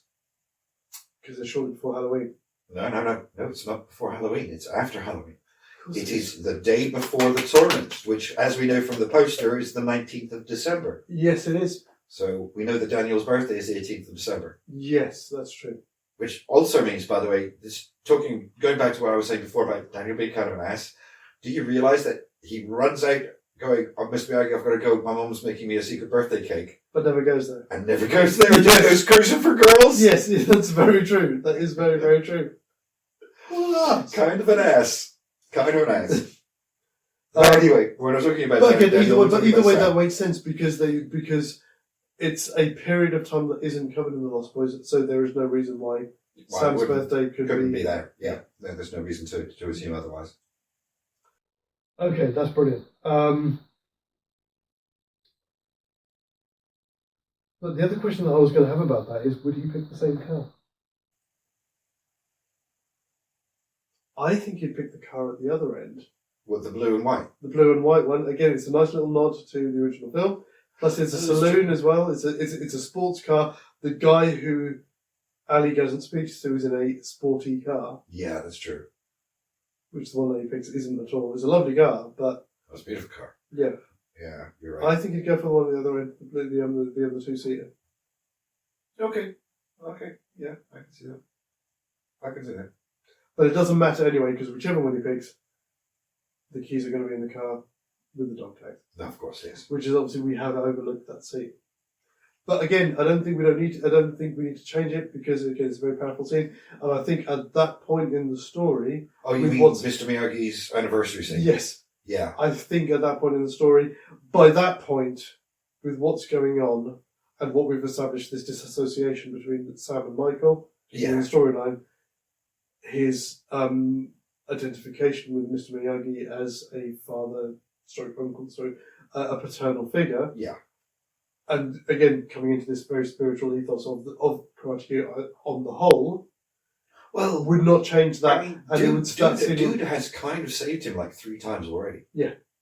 So at that point, I hate to use the term that it's running on rails, but it is. That scene would play out pretty much the same. Yeah, it would. I think it would have more of a profound impact on Sam than it does on Daniel because Sam is so sarcastic and cynical. Yes, and also again, He's got further to come yes. to that level of understanding, and I think for him it'll be a bit more of an emotional,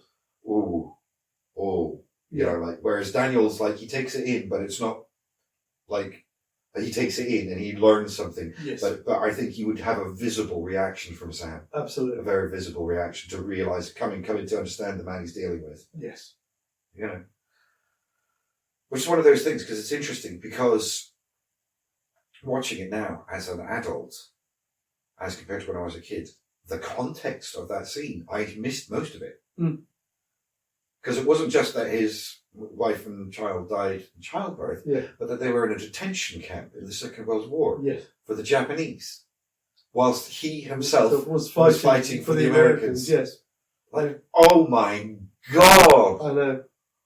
It's amazing he's not a supervillain somewhere, Yeah, you know? But I never realised that as a kid. I realised, it was terrible that his wife and child had died, but I didn't know about the Japanese internment camps when I was a kid. So that just whooshed straight over my head. Wow, it's harsh, that scene. yes. It is harsh. And yeah, I can see it having a much more profound effect on Sam. Definitely. And again, it plays into that thing again, that the fact that losing his father figure is so recent for him. Yes, because of course the divorce is very new for Yeah. Sam. He's not used to single They motherhood seem life. to, again, in the Lost Boys, they seem to take it, they're very accepting of it. Yeah, they're doing their best. They're taking it on the chin. Yes. They're keeping the old stiff upper lip, as it were. Yeah. Yeah. So whereas the narrative of Lost Boy of Karate Kid allows them to play that up a bit more. Yes. Yeah, that alienation and everything that comes from that. Yeah. Obviously, I think the one thing that we skipped over, but again, it's fine. It's a small thing, but it's an important one. Is when he has to go with the chopsticks. We'd get, I think, a bit more lip from Sam for that. Oh yes, no, he would be cocky as hell. Cocky as hell. In fact, you know the scene when he finally teaches him to punch, and Daniel gets all carried away, and and Mr. Miyagi just knocks him to the ground and gives him all the old throat chop. I imagine something similar might occur, that he might push it too far. Mr. Miyagi would be like, "Do I have to show you who I am? Yes. Do I have to?" And again, you can throw that in there as I do think there would be more comedy with Sam. Oh yeah, there would be, and I think you'd see a lot more stuff with him, like trying to pull Shang-Chi poses. Yes. Oh yeah. Which again, you could do as a visual kind of nod to comic book fans. Which again, looking at if you want to go so far as to looking at how these things you'd be totally pulling a Shang-Chi or an Iron Fist and pulling all the exactly. And Mr. Miyagi would be like, it doesn't work like that. Yeah, but that's brilliant. Balance. Exactly, but that's brilliant because it's one of those things. If we're also looking at how these films, how the legacy of them are remembered, it adds an extra kudos to it. Yeah, there would be more playfulness. There's more playfulness, and there's more kind of in jokes for comic book fans. Yeah, because again, I know that. I know that Daniel is quite an irreverent young man. Another one has been born. I know that Daniel's quite an irreverent young man. He again, there's a difference between that New Jersey boisterousness and the fake Schadenfreude that you get from young Sam as he arrives on the scene. Yeah, exactly. You know, because he's more invested in his image than Daniel is. Yes. So there'd be more showing off and consequent comedy. Yes, I think there would which be is brilliant. Which is kind of interesting as well because it's almost like you can see him striking almost manga type kind of poses before manga was a thing within exactly general pop culture. So yeah, yeah, that works. Awesome. So that all plays out fine, and again, the date plays out the same. Again, they may not quite do the same things, but again, they can do. They're all the same. I'm thinking, do we need to see, because so when they have stop for a second. I want to ask, do you really think that Sam would be as jealous of Johnny as Daniel is? Because I kind of feel like Sam would be just a little too cool for that. Yes, just a little too cool. So maybe. Because Johnny, in a lot of what he does, I was thinking about this before, Johnny in a lot of stuff, especially when he first appears on the scene, he comes over as quite immature. Oh, he's immature his as age. heck. Yeah. For his age, or the age that we're going for, he definitely. But it's all about the show, because he's riding with his dudes, and he's passing out party beers, riding a bike on a beach at night. You know, he's trying so hard. That dude is thirsty for the attention. Yes, which is interesting, because that does add a different dynamic to it, because it adds fuel to Johnny's disdain for Sam. Mm-hmm. Because he's doing all of this, he can do all of this, and he knows he can do all this, and he's good at it, but there's still this going, fuck off. Yeah. Just not impressed. Yeah. It would drive him a little bit nuts. Yes. But, as I say, by the same token, I do not think that Sam would admit, or he might be as jealous, but I don't think he would acknowledge the jealousy in such an obvious fashion as Danny does. Yes. Yeah, agreed. What I was thinking was, with the date, so you have the moment with the guy with the sports car and he leaves, and then all the other guys turn up going, heading to drive out. Is Michael in the car with them? I'm assuming yes. Yes, because that then love your car, Mrs. LaRusso. Yeah. Moment. That look on her face is going to be like doubly so when it clearly comes from a car where her son is in. Yes. That'd be like. Yes, because that's the thing. That's the one thing that we do lose within this storyline is that antagonism. But also, Lucy doesn't have as much of as big a role to play. No, she doesn't. She doesn't. But it's unfortunate. It's the necessity of the Sorry, plot. Dan. Yeah. Sorry. There's a little bit less of the family orientation in Karate Kid than there is Yeah. in the Lost Boys. It's just the plot does not have. You could, but we've already added extra scenes to a 2 hour and 6 minute long film. Yeah. So we've already probably made it like 2.5 hours long. Yes. If we want to give Lucy her due, we're going to be talking about a 3 hour plus movie. Which we can't do. And this isn't the Avengers.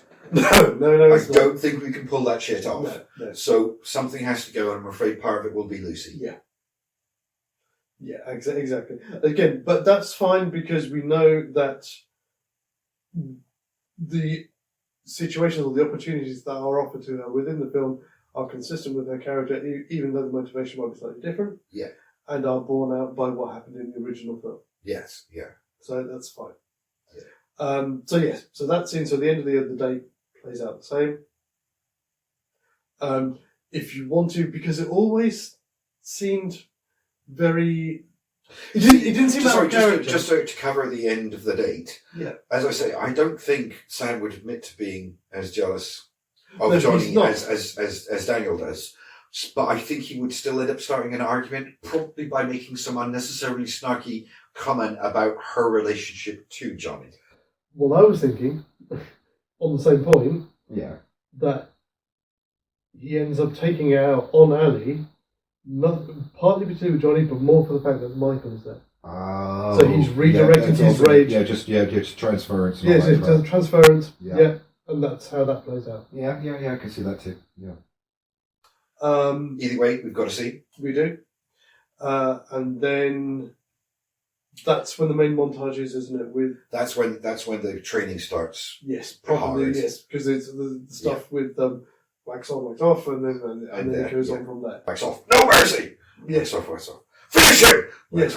You know, there'd be these juxtaposed scenes. it'd be too much to Of have training. have like a rope come out of his arm and drag him towards it. But yes, Yeah. sorry, that's too much. Too much Mortal Kombat? A bit too much. Just yes. a little. Although I must admit that around, well, certainly not long after that, I'd have been playing more Street Fighter. But there you go. Yeah, that was definitely Street Fighter. Oh, yeah, that was Street Fighter. Okay, woo, we're getting tangent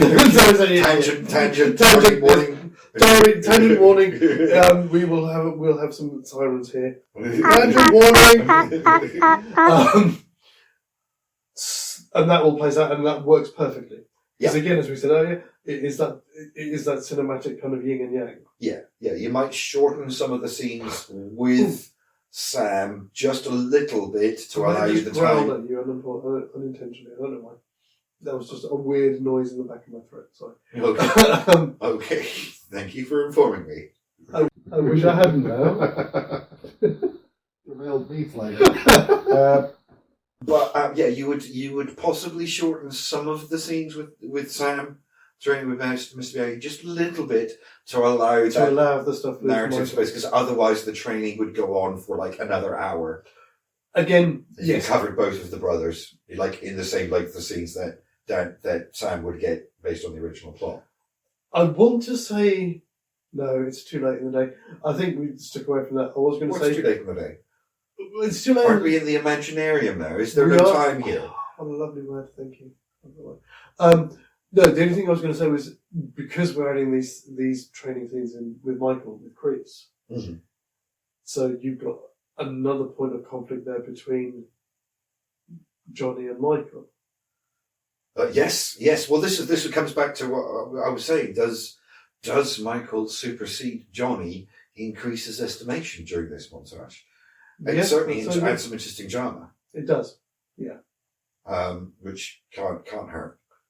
It can't hurt as long as it's, and I'm sure the way they would have shot it at the time, as long as it doesn't supersede the focus of. No, of course not. Yeah, no, of course. Yeah. But I mean that again, it comes back to Which is also brilliant. sorry. Actually, no, it does work. Yeah. Because Johnny, at that point, considering his position within Cobra Kai, would be torn between the fact that he knows that, okay, this guy may be trying to step into my shoes, but he knows that he's at a different point in his journey. So rather than, and he also knows how strong Michael is and can be. So he takes it. So how does he get back at him? He lays it on thick with sand.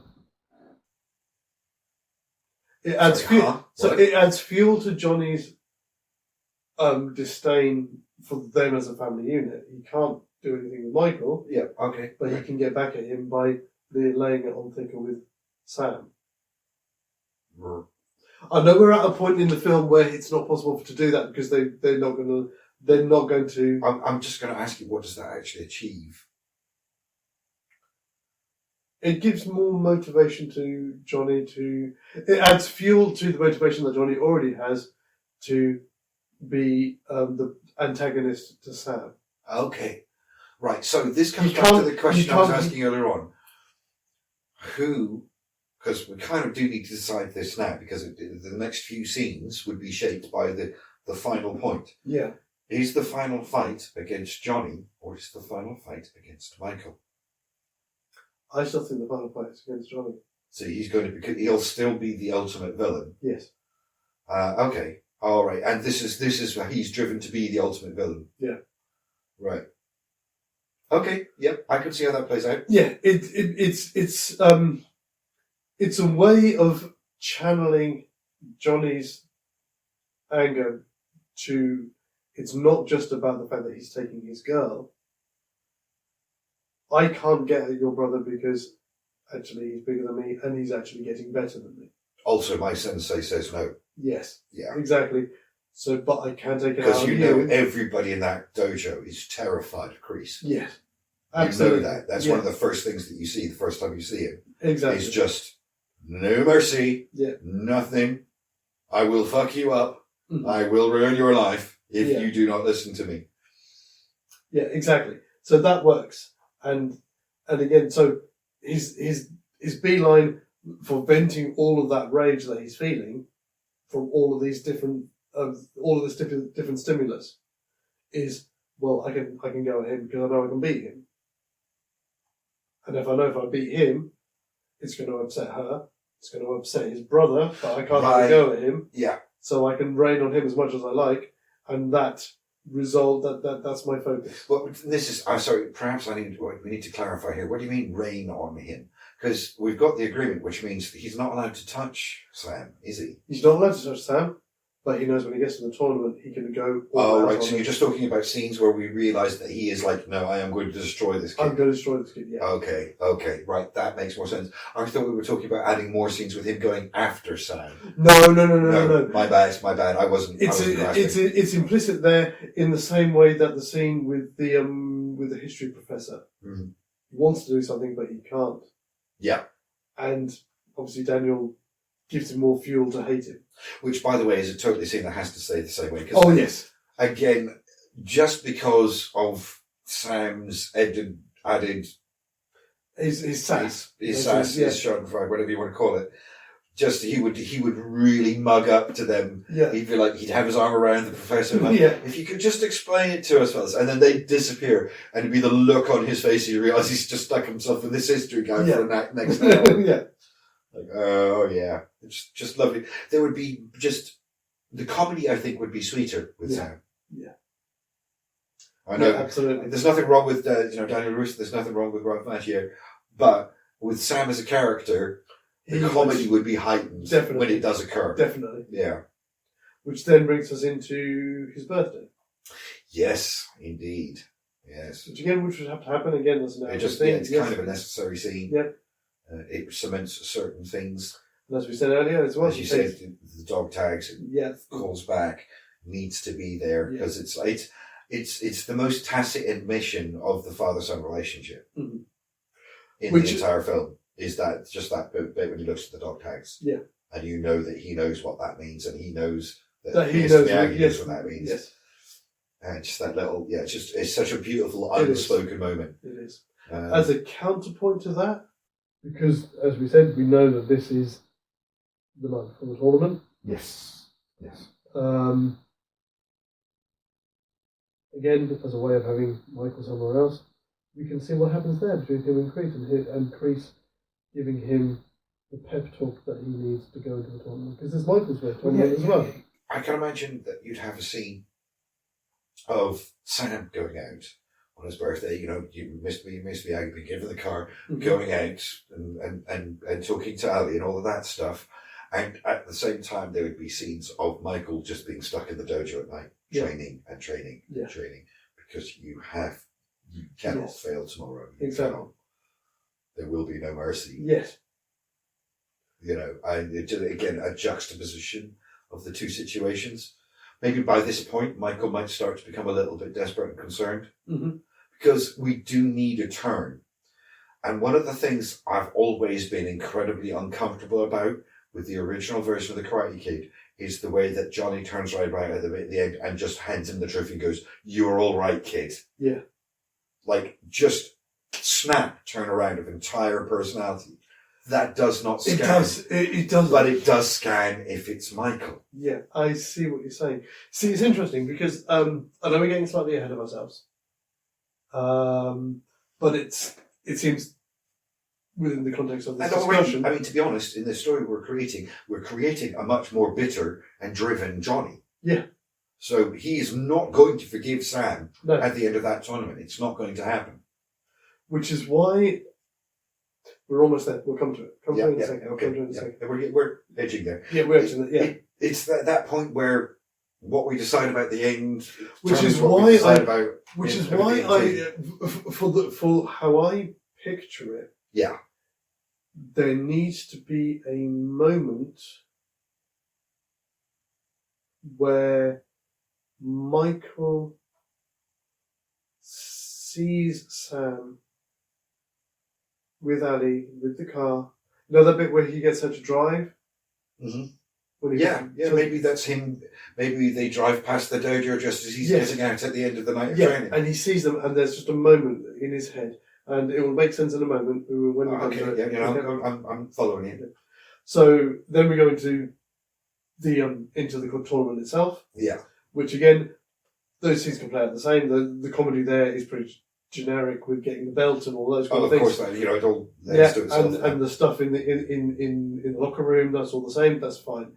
The only thing that's different is again, it will make a longer movie because the actual montage of the tournament itself will play out a bit longer because you will see the journey of both of them through the thing. So you've then got a bit of a three-way there because you've got Michael watching, or you've got Sam watching what Johnny's doing, Johnny's watching what Sam's doing, they're both watching what Michael's doing. Yeah. This kind of thing. And this gets us back to the point, which has been in my head since the beginning. Okay. It should be Michael who sweeps the vote. Who wants to out of play.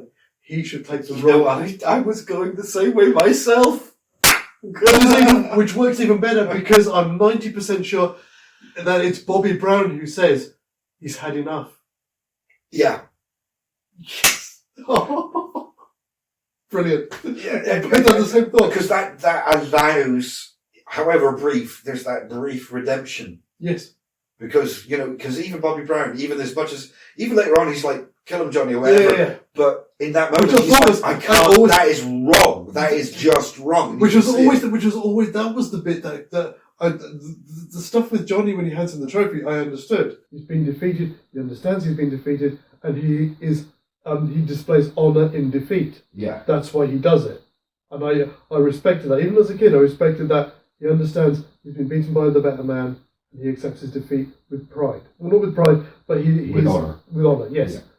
Which is why I never understood why Bobby Brown has that scene where he apologises for doing it, and then is the bad guy. Yeah, knock him down. Yeah, kill him. exactly. Yeah. Which would work. That's why I think Michael should be that one. Chris gives the thing. It's the for Chris. But also, it would be the ultimate test for Kris of his His loyalty. Yes, it would, because, I mean, it's literally, absolutely. because Bobby looks at him and he goes, do you have a problem with that? Now, imagine that within the context of the master, Yes. so, the student master Yeah. sense of Michael. Yeah. And This that's a whole Who means- other level to that whole Absolutely. sequence. Who means more to you, this dojo or your family? Yeah. Do you have a problem with that? And also from Michael's point of view, because Michael knows, because he's in with Cobra Kai, he knows how much Johnny hates him and what will potentially happen to Sam if he gets in the ring with him. But he also knows that. So does Sam see it also? So does Michael also see it as I'm protecting my brother because I'm saving him from something worse? If I take him out Ooh. now, I see what you're saying. That's an interesting viewpoint. I'm not sure how you would convey that within the screen, but I can see it being a motivation. Totally. Yeah. Yeah. I could buy some of that. I'd buy that for $1 at least. We'll come to that one at some point. I'm sure we will. Got it. But yes, so all of the elements are there. They work. There are so many different levels that you can include in that. And so it's weird that he's suddenly become. So we take out Bobby Brown. I'm trying to sorry, but Michael fills that role. Yes, in a bigger sense. Bobby's still there, and he still gets to say the things he does. Yes, absolutely, yeah. And be that guy, which I think makes it more comfortable for that character. Yeah, because there's not this weird kind of switch, which it does. There are a couple of uncomfortable. I think there may have been some changes to the ending. Yes. I mean, obviously, we know these days it's very commonplace to have reshoots, but I think yes, but that's because they're a common thing throughout the history of film, and I think there might have been a couple of alternative scenes or shots to that, which is why some of the characters have these weird flip-flops of personality. Yes. I don't know. I'm just making a guess. It's that. It's possibly. It could even be something as simple as a financing thing. Yeah. Well, if we have to do that, then that means we have to pay somebody else to be that part. Oh, fuck it. We'll just give it to them. Yeah. But yeah. But yes, from what it solves all of those problems. Yes, and it makes that whole scene. It makes it more cohesive. Yeah. And that spelting pot of emotion, but also as well, again, it's downplayed in the original Karate Kid, but it's a point where you can add that extra level as well. It's how Lucy, because we know she's in the audience. Well, she's there. She's there when he gets injured. Yeah. She's actually. I was watching it. If you pay attention, there's a scene in the middle of the montage of the early fights when she sidles on. And one of the officials goes, yes, she does. Yeah, waves the way. Get out. You know. But there's also random stuff where you just hear it off camera. Oh, I noticed that. Yeah, there's a couple of bits, I think even before that, where you just hear it off camera going, in the audience or whatever. Yes. Oh, right, yeah. But she actually tries to wander into the ring, doesn't she? Or not into the ring, but into the tournament. Yeah.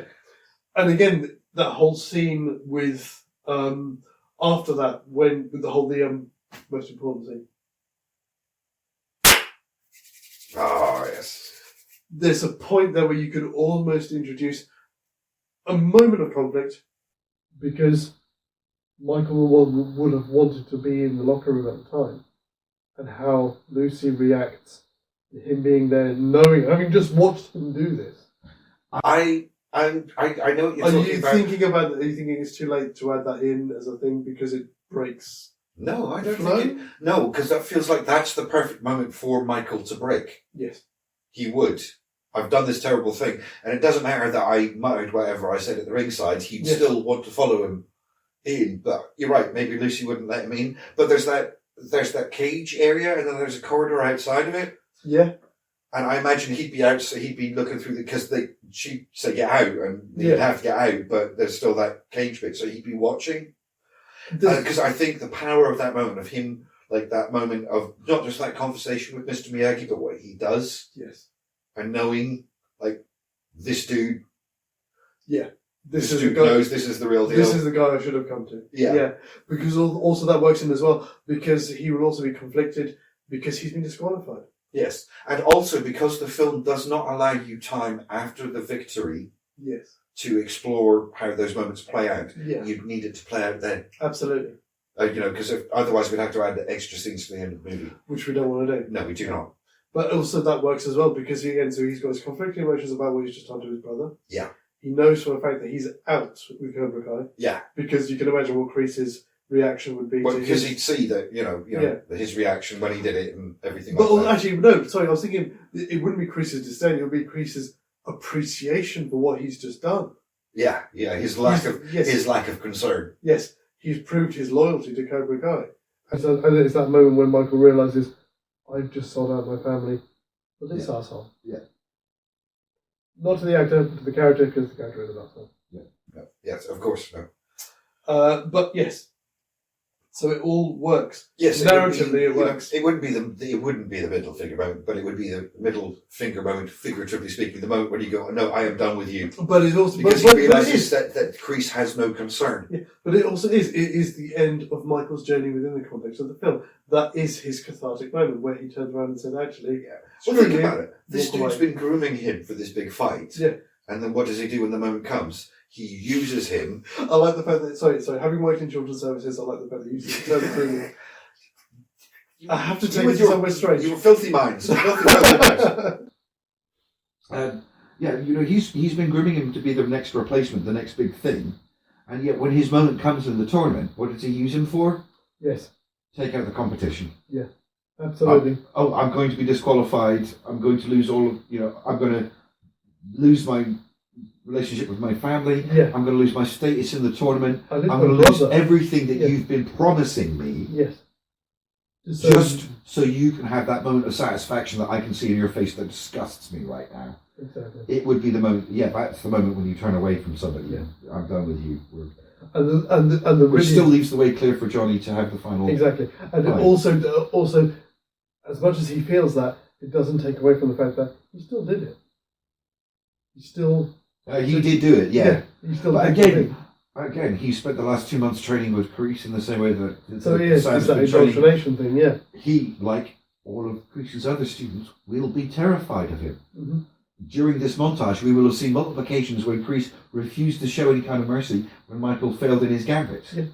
Which is nice. He would know that there is no mercy. We'd have to establish that beforehand. Absolutely. So that's again backtracking a little bit, but it is nice what we're saying with the stuff with showing him training one-on-one with Kris. Yes. We see how good Kris is. Yes. Because and how vicious. And again, it's even more disturbing because again, Kris is a big guy. Mm-hmm. Michael is a big guy. Yes. And yet he still takes it out because of his technique. But it's conceivable that Kris is physically bulkier than Michael. I mean, I know Michael has his weights and everything when he works out. He's got pretty big biceps, but Kris's entire arm is just one huge bulge. That's what I mean. Is that even though Michael has the benefit of youth on his side and that youthful energy, Kris will still own him in terms of technique. Better trained and just hardened. Yes. He's also ex-military. It's exactly. His stuff, so you know he's hardened. Yeah. So it works. And that's brilliant because it adds more to the setup. So we've seen that story arc resolved between him and Michael. Yes, we as the audience should know that moment when he goes to take out the leg. Yeah. And he looks at him, do you have a problem? We should, as the audience, should know absolutely that is a threat. Yes. It's not a question, it's a threat. Mm-hmm. Do you have a problem? Yeah. Exactly. Yeah. And again, so that's why the point I was making about Michael seeing that as a way of protecting Sam, yes, and being the older brother, works because that's how he tries to justify the action to himself. Of course he does. Yes, of course he does. Yeah. I'm doing this so that because if I don't, Kris is going to have Johnny destroy him, and I know Johnny wants to destroy him. Yeah. So I think then for the final fight, at that point. As you say, you've still got Bobby Brown in the background doing it, yeah, which is brilliant because it's consistent with the character that we've seen with him all the way along. Bobby Brown is like, he's always like bulgy veined and red in the face. He is there to be angry and bitchy at people. Yeah. He's got that look about him. He's got just that like a dude that's always looking for a fight. Yeah. And so he can still play that role, but certainly I think in the final, as they build up for the final fight, when Sam comes back out, we should see Michael very much in his camp with his supporters. Yeah, absolutely, yes. Yeah. Oh yeah, we should make it absolutely clear by that point. Yeah. And then the fight plays out the same way as it does in the original film. And again, I have no problem with it. I still don't have any problem with Johnny handing him the trophy. Are you going to say you think Michael should do it? Hang on a minute. I mean, think about that. That's quite a question. I mean, I initially would have made that argument when I came into this situation before we started talking about this.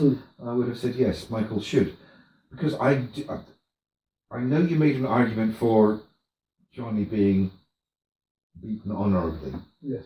But in the original version of the movie that we see, there's nothing about Johnny that shows the slightest ounce of honour. Mm. He's petty and jealous and immature. The idea that he would, in just that moment, Yes. go from starting the fight, I'm going to destroy you, to well done, mate. Yeah.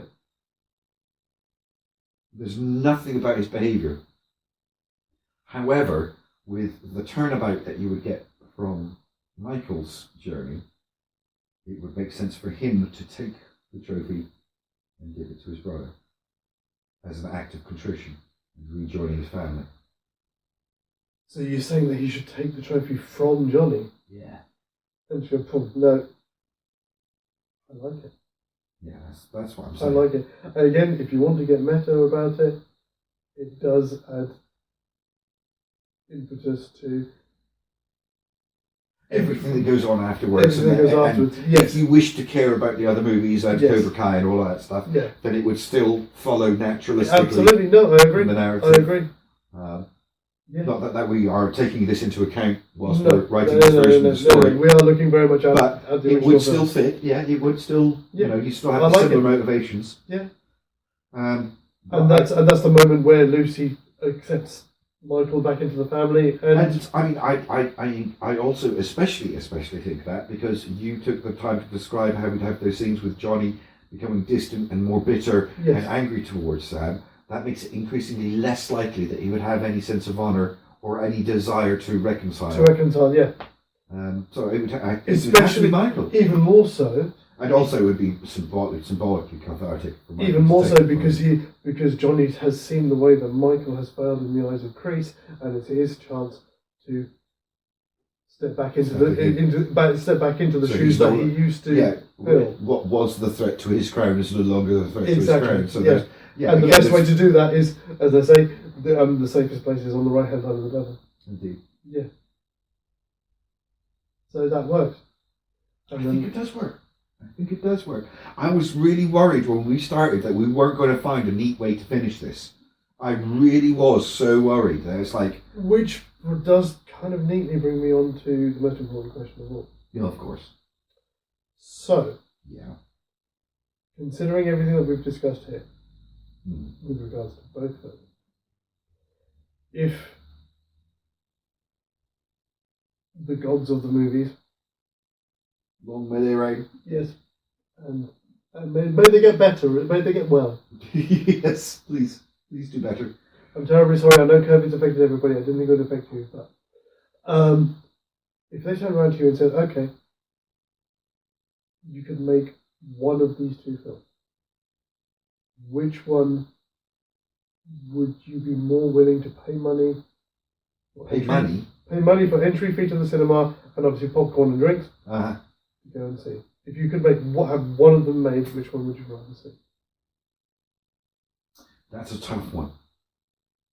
But ironically, when we started, I would have said The Lost Boys. But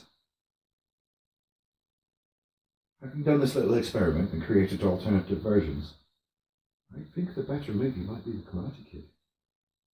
We've certainly enriched the plot. Again, with careful consideration, I'd have to agree. I'm 100%. I would rather see Sam and Michael in The Karate We Kid. spent quite a lot of time streamlining and simplifying the plot for The Lost Boys, and it would work as a movie. Mhm. Would it be better than the one that exists? No, it would not.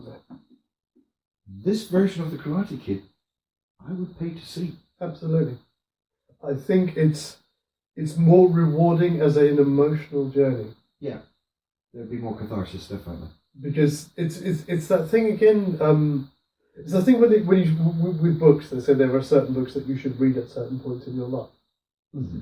and yet I think more so. This film is a movie that you could go and see at 15 and get as much out of it as you could see as when you're 17 or 18. When you are the respective ages of the characters of your respective protagonists, you will see it from a different point of view and I think you would get more out of it at any age than you would do with the other version of the Buffalo. Yes. It has I more agree. longevity. Which is, ironically enough, that does actually carry a lot of weight with me, because the Karate Kid's always held a lot of space in my heart, because it came out in 84. It was, which was when I was 11, and when I was studying Taekwondo to try and deal with bullying problems at school. Fascinating, I didn't know that. So I seriously identified with Daniel LaRusso, seriously. And it's always had a special place in my heart because of that since then.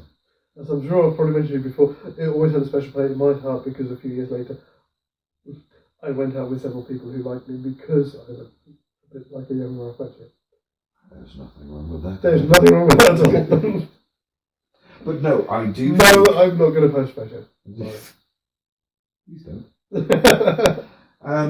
I think the more interesting movie out of the two that we have maybe created is The Karate Kid. Fair enough. It's a little bit longer, but I think it's an interesting movie, and I think more interesting for it. Absolutely. I don't think we take anything away from the original version. No, not at all. Not at all. Again, we've created a new storyline with the same format, and it works as well. And there is wonderful, as my old drama teacher at college used to say to me, Gina, if you're still around, which I'm sure you are, well done. It has levels, and levels are great. Levels are fantastic. And there are so many emotional levels on that. There are a lot. And again, and we've managed to find a way of interposing main characters into roles that pre-exist within the original narrative. Yeah. And make them work. Yeah. And they feel less shoed in as they do in the original. Yes. In particular with the character of Bobby Brown. He's there. He's like a proto character. He should have been something bigger. He's for things. He's against things. He's kind of ambivalent. I don't know. He's just there in the background. And in this way, it just takes all of that and smoothes out all those kinks by saying, "Well, that's Michael. Yeah, that's his journey." Yeah, which I think is it's brilliant. So we have a baby movie. We do. We have two, but we have one that we would definitely like. We would both unanimously like to be seen. Fantastic. So I guess Karate Kid wins. Karate Kid, yes. The Lost Karate Kid. Yes, the Lost Karate Kid wins. Yes. But that's it. We always still the Karate Kid. Yes, yes. Brilliant. So I think we should final toast to that. A little final toast. Yes. And I guess at some point we will see if you decide to crawl out of the mirror again. Or another one. It might happen. I can't make promises. Can I get... That's just really weird. That's freaked me out. I'm going to have to get, like I said, like a... What's they called? What do you call it? The child stair gate for my mirror. Oh, right. Oh, I see. Obstacles. Fine. Yes. More exercise. Although I don't want to talk about mirrors, because any time I talk about mirrors, all I'm seeing in my head is darkness. Such a good movie. Yes. Such a good. And I've been having it. But that's for another time. Indeed. And I'm guessing that's where we will leave it. Indeed.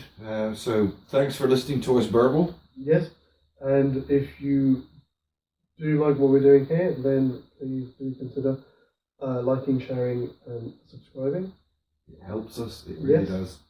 Or alternatively, if you like, you can. As this kind of a thing, this has been going on. People have been saying this for some time now.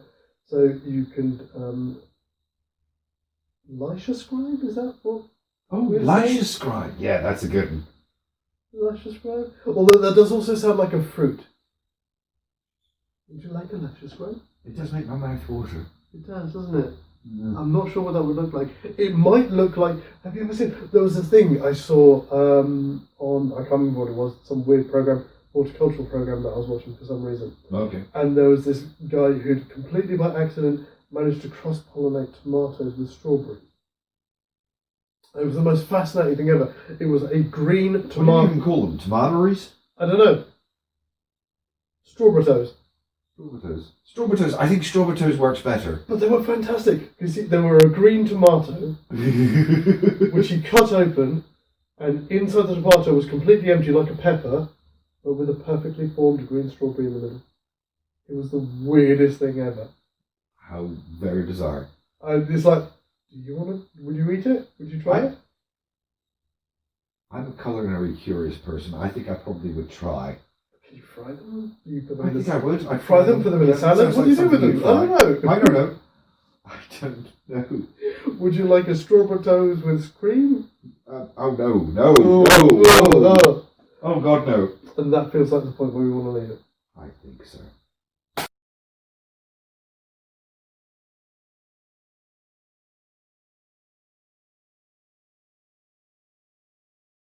Ba ba ba ba ba ba ba ba ba ba ba ba ba ba.